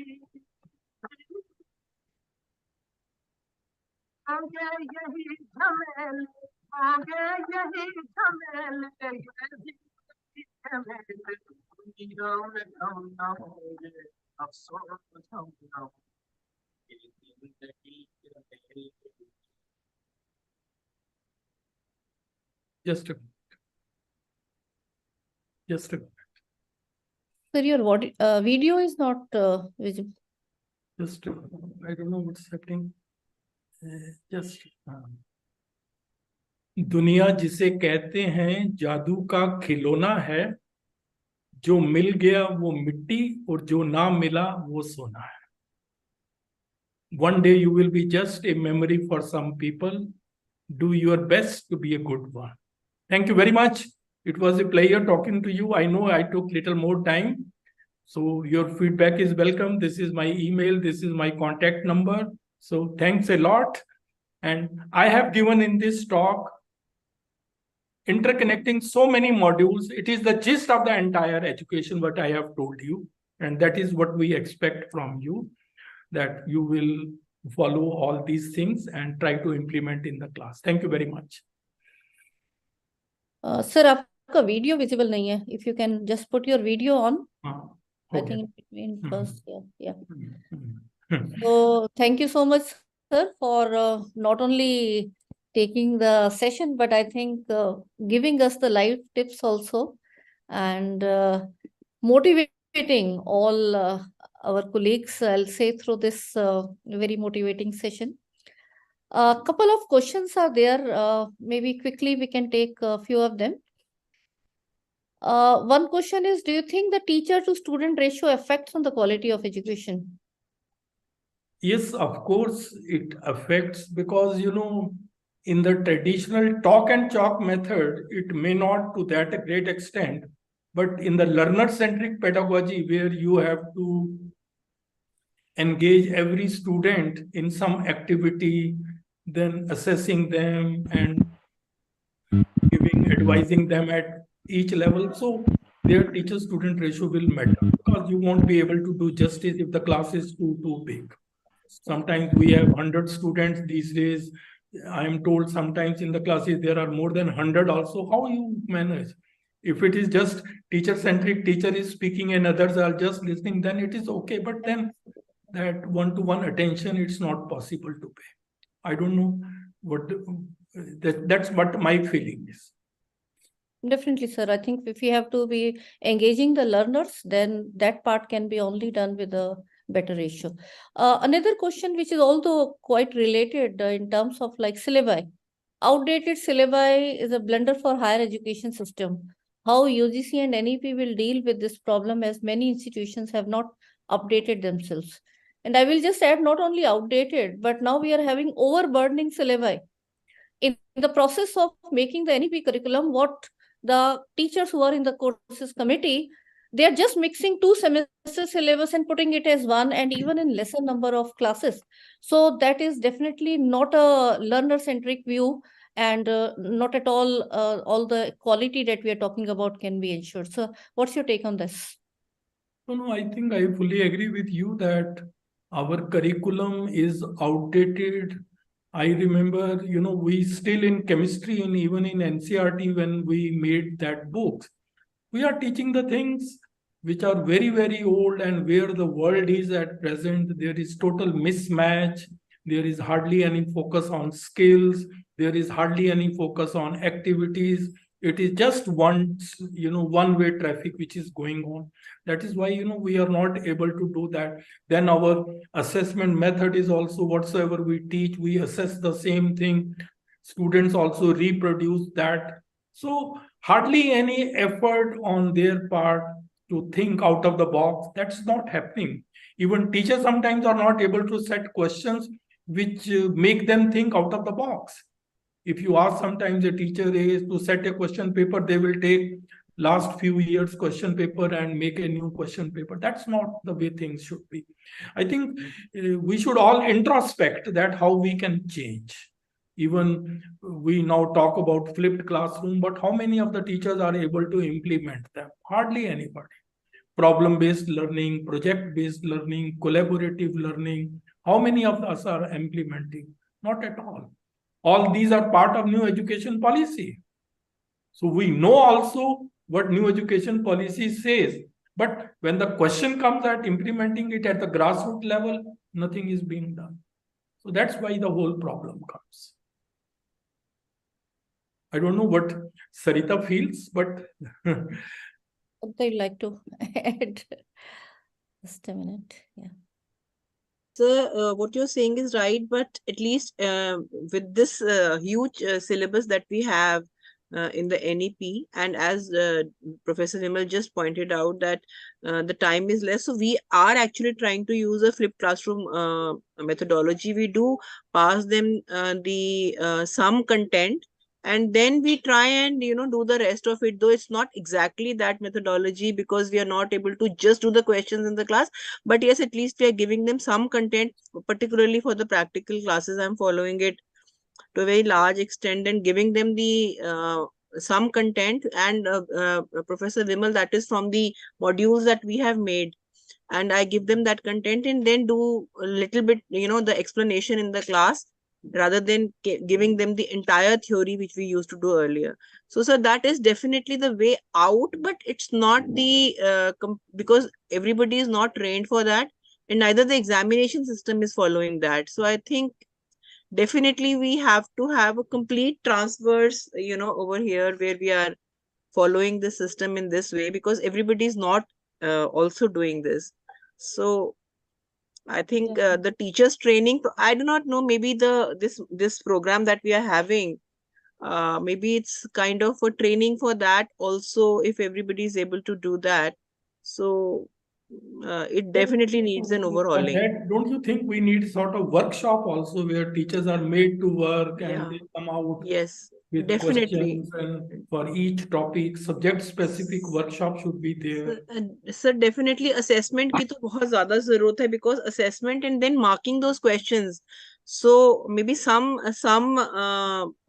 training in rubrics making also will help, and followed by proper assessment methodology, where we also have some open book tests, because then in that case we will definitely give them more thought-provoking questions rather than mundane questions if we have open book tests, because properly followed open book tests are actually very difficult. So Yeah, I think we Open book examination is becoming popular, but for open book examination, you cannot give the questions which we give for closed book examination. Yeah, that's what in it open needs, book examination, we give the same question as for closed book, then it becomes so easy. There, the nature of question needs to be different. So we have to think a lot for giving those kind of questions. Let me add here, sir, that not only in terms of assessment or the teaching methodologies, This particular NEP orientation and sensitization program, which Ministry and UGC have started, having the proper syllabi under each module, is a way to, first of all, give awareness to each of the colleagues, and the target is all 15 lakh teachers. Everyone very soon will be having a unique ID and will be uploading that, yes, we have done this or not done this. And why it is required? Because if in syllabi forming committee or in the examination reforms committee at the institution level, the so-called seniors, many times they are in the policy making, they are making the rules and all for the universities. They are themselves not aware about the newer methodologies, then obviously they will not be able to implement. So unless or until everyone is taken on board, they should be aware about these latest techniques, the tools. So if you have to conduct a formative assessment, then the tools are so many, there are so many methods, there are so many ways where the rubrics can be generated. So if the teachers are not aware, obviously this wrong implementation of policy will come. And that is what I think we are also facing at our own university level. Hurriedly made syllabi where you have so much.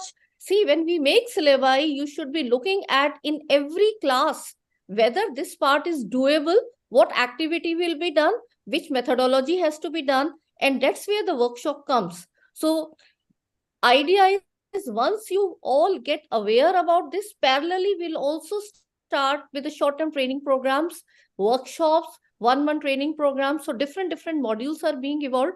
And as I told you that I'm also in the committee which we are evolving. So I give all these inputs that yes, we have to be conducting till the last level, and all of you have to be instrumental, because we may be telling the pedagogy in general, which is domain neutral, but then in your own domains, which method works better, which does not work, and you have to be hand-holding other teachers. Dr. Mukula, I think you'd like to speak something. Yeah, please.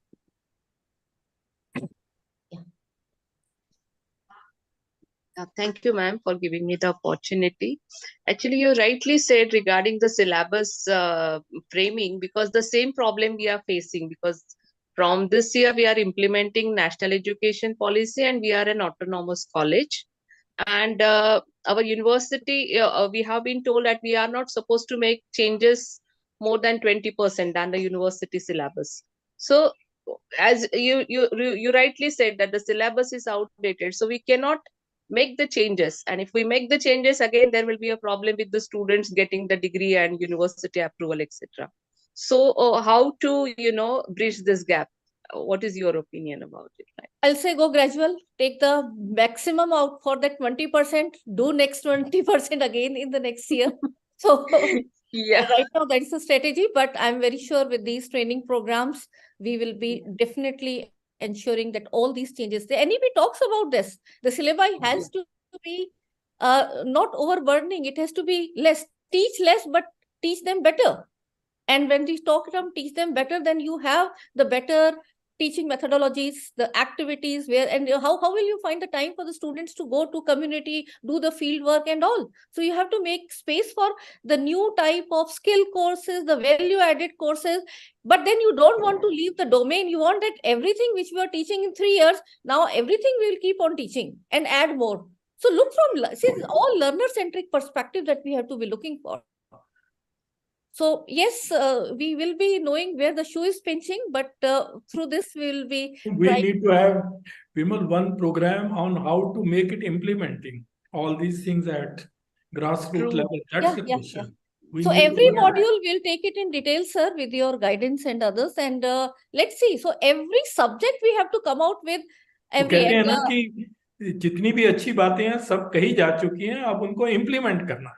Sir, I think you are aware that teachers e-kit is the model which every class, what pedagogy and what tools will be used for implementing the blended learning. If teachers can start doing that in 35 to 40 class, if you can do that, that combined is the syllabi. You cannot do it more than that.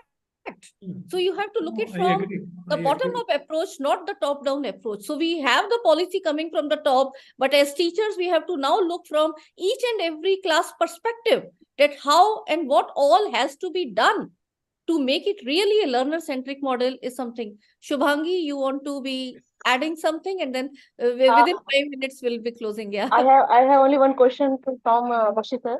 Yeah, please. Sir, I used flipped classroom technique. I gave the content, but nowadays I feel the problem of internet addiction in the students. They are not more concentrated. They are not willing to read the things, and this is the condition. As in UP में कहावत है, मुद्दई चुस्त but गवाह सुस्त. So we are making all the policies. We are thinking how to change the curriculum, the syllabus, and all the things. How to update according to the society, according to the need of society. But the students are just losing the concentration. They have very poor memory. They don't want to concentrate on the things. Flipped नहीं, आप classroom. क्या करते हैं कि What आप should we classroom do? में कोई video बनाते हैं, Yeah, we prepared in COVID-19 some videos, but videos I बना के thought फिर उनको आप कहते हैं कि घर पे जाके देखिए, देखते नहीं है? nahi, sometimes they even not read the content, not see the videos. Whenever you ask in the next day, ki, have you read that content? Have you go through with the video? They are just they are just seeing, oh, that is very new thing. They are very they are very become innocent. They don't know anything. They don't respond sometimes this. So नहीं नहीं, what ये is the तो solution for these type of You'll have to evolve some formative assessments which will ensure that they participate.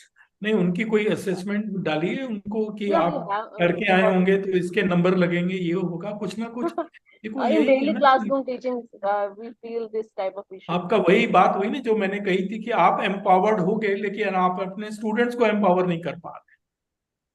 तभी तो मैं कह रहा हूँ कि ऊपर से विजन से रियलिटी तक कन्वर्ट करना ही एक बहुत बड़ा चैलेंज होने वाला है. Sometimes students are not motivated, sometimes faculties are not motivated. I think as teachers, our first job is initial 1 or 2 class. We should put motivation. जैसे आज बख्शी सर का lecture, first thing is we should all be motivated to go through this program. Then we are. अगर वो सुनेंगे ही नहीं तो then obviously the next step will not be taken. So my humble नहीं, अब request. इसमें भी देखो विमल, ये करीब if I am not mistaken 250 slides थी. 250 स्लाइड्स थी जो मेरी आज की टॉक में थी. तो ये ऑलमोस्ट सारे एस्पेक्ट्स कवर करती है. और जैसे विमल ने कहा कि काफी हद तक मकसद तो यही था कि आप लोग मोटिवेट हो कि भाई ये सारे चैलेंजेस हैं, इनको हम ऐसे फेस करें, हम इनको ऐसे करें. पर वही है कि कई बार वही होता है कि लेक्चर सुनने के बाद आदमी भूल जाता है, सब कुछ हो जाता है, तो वो आप अपने लेवल पे इम्प्लीमेंट नहीं कर पाते. That is what I feel. क्या वजह है प्रोफेसर सरिता, आपको क्या लगती है?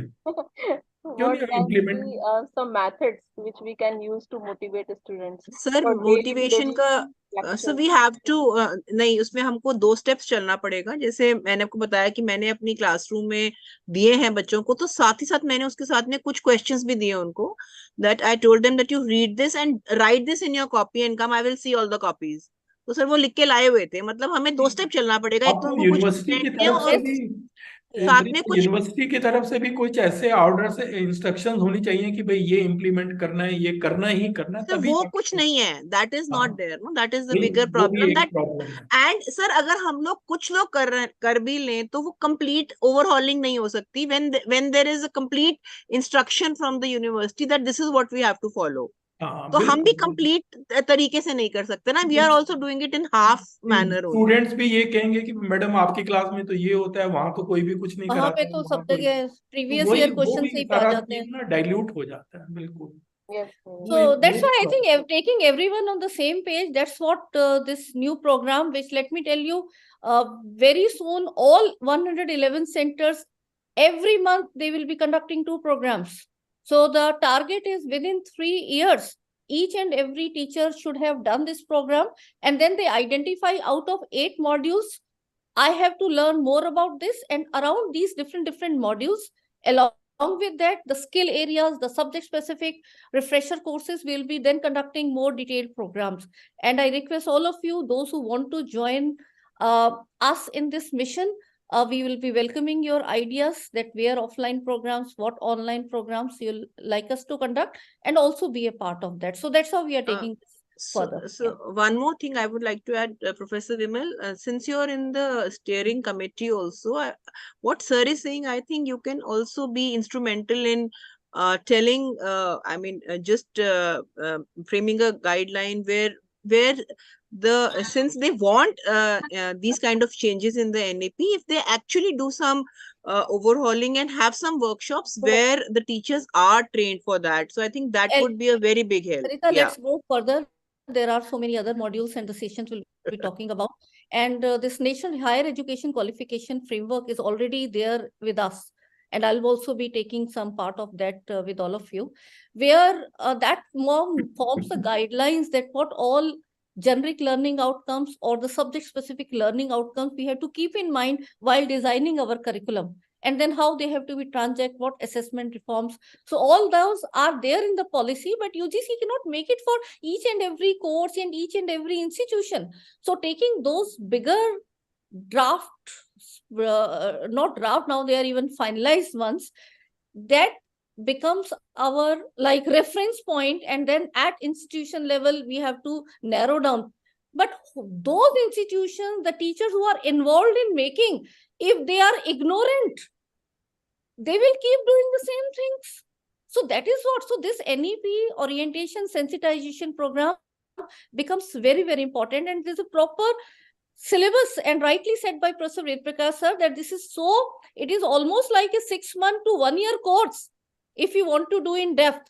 But in our limited time that we have been given, we will be giving you overview. But then it becomes all of our responsibility to go through the detail. And I'll be sharing those documents wherever we feel in which session more details are required.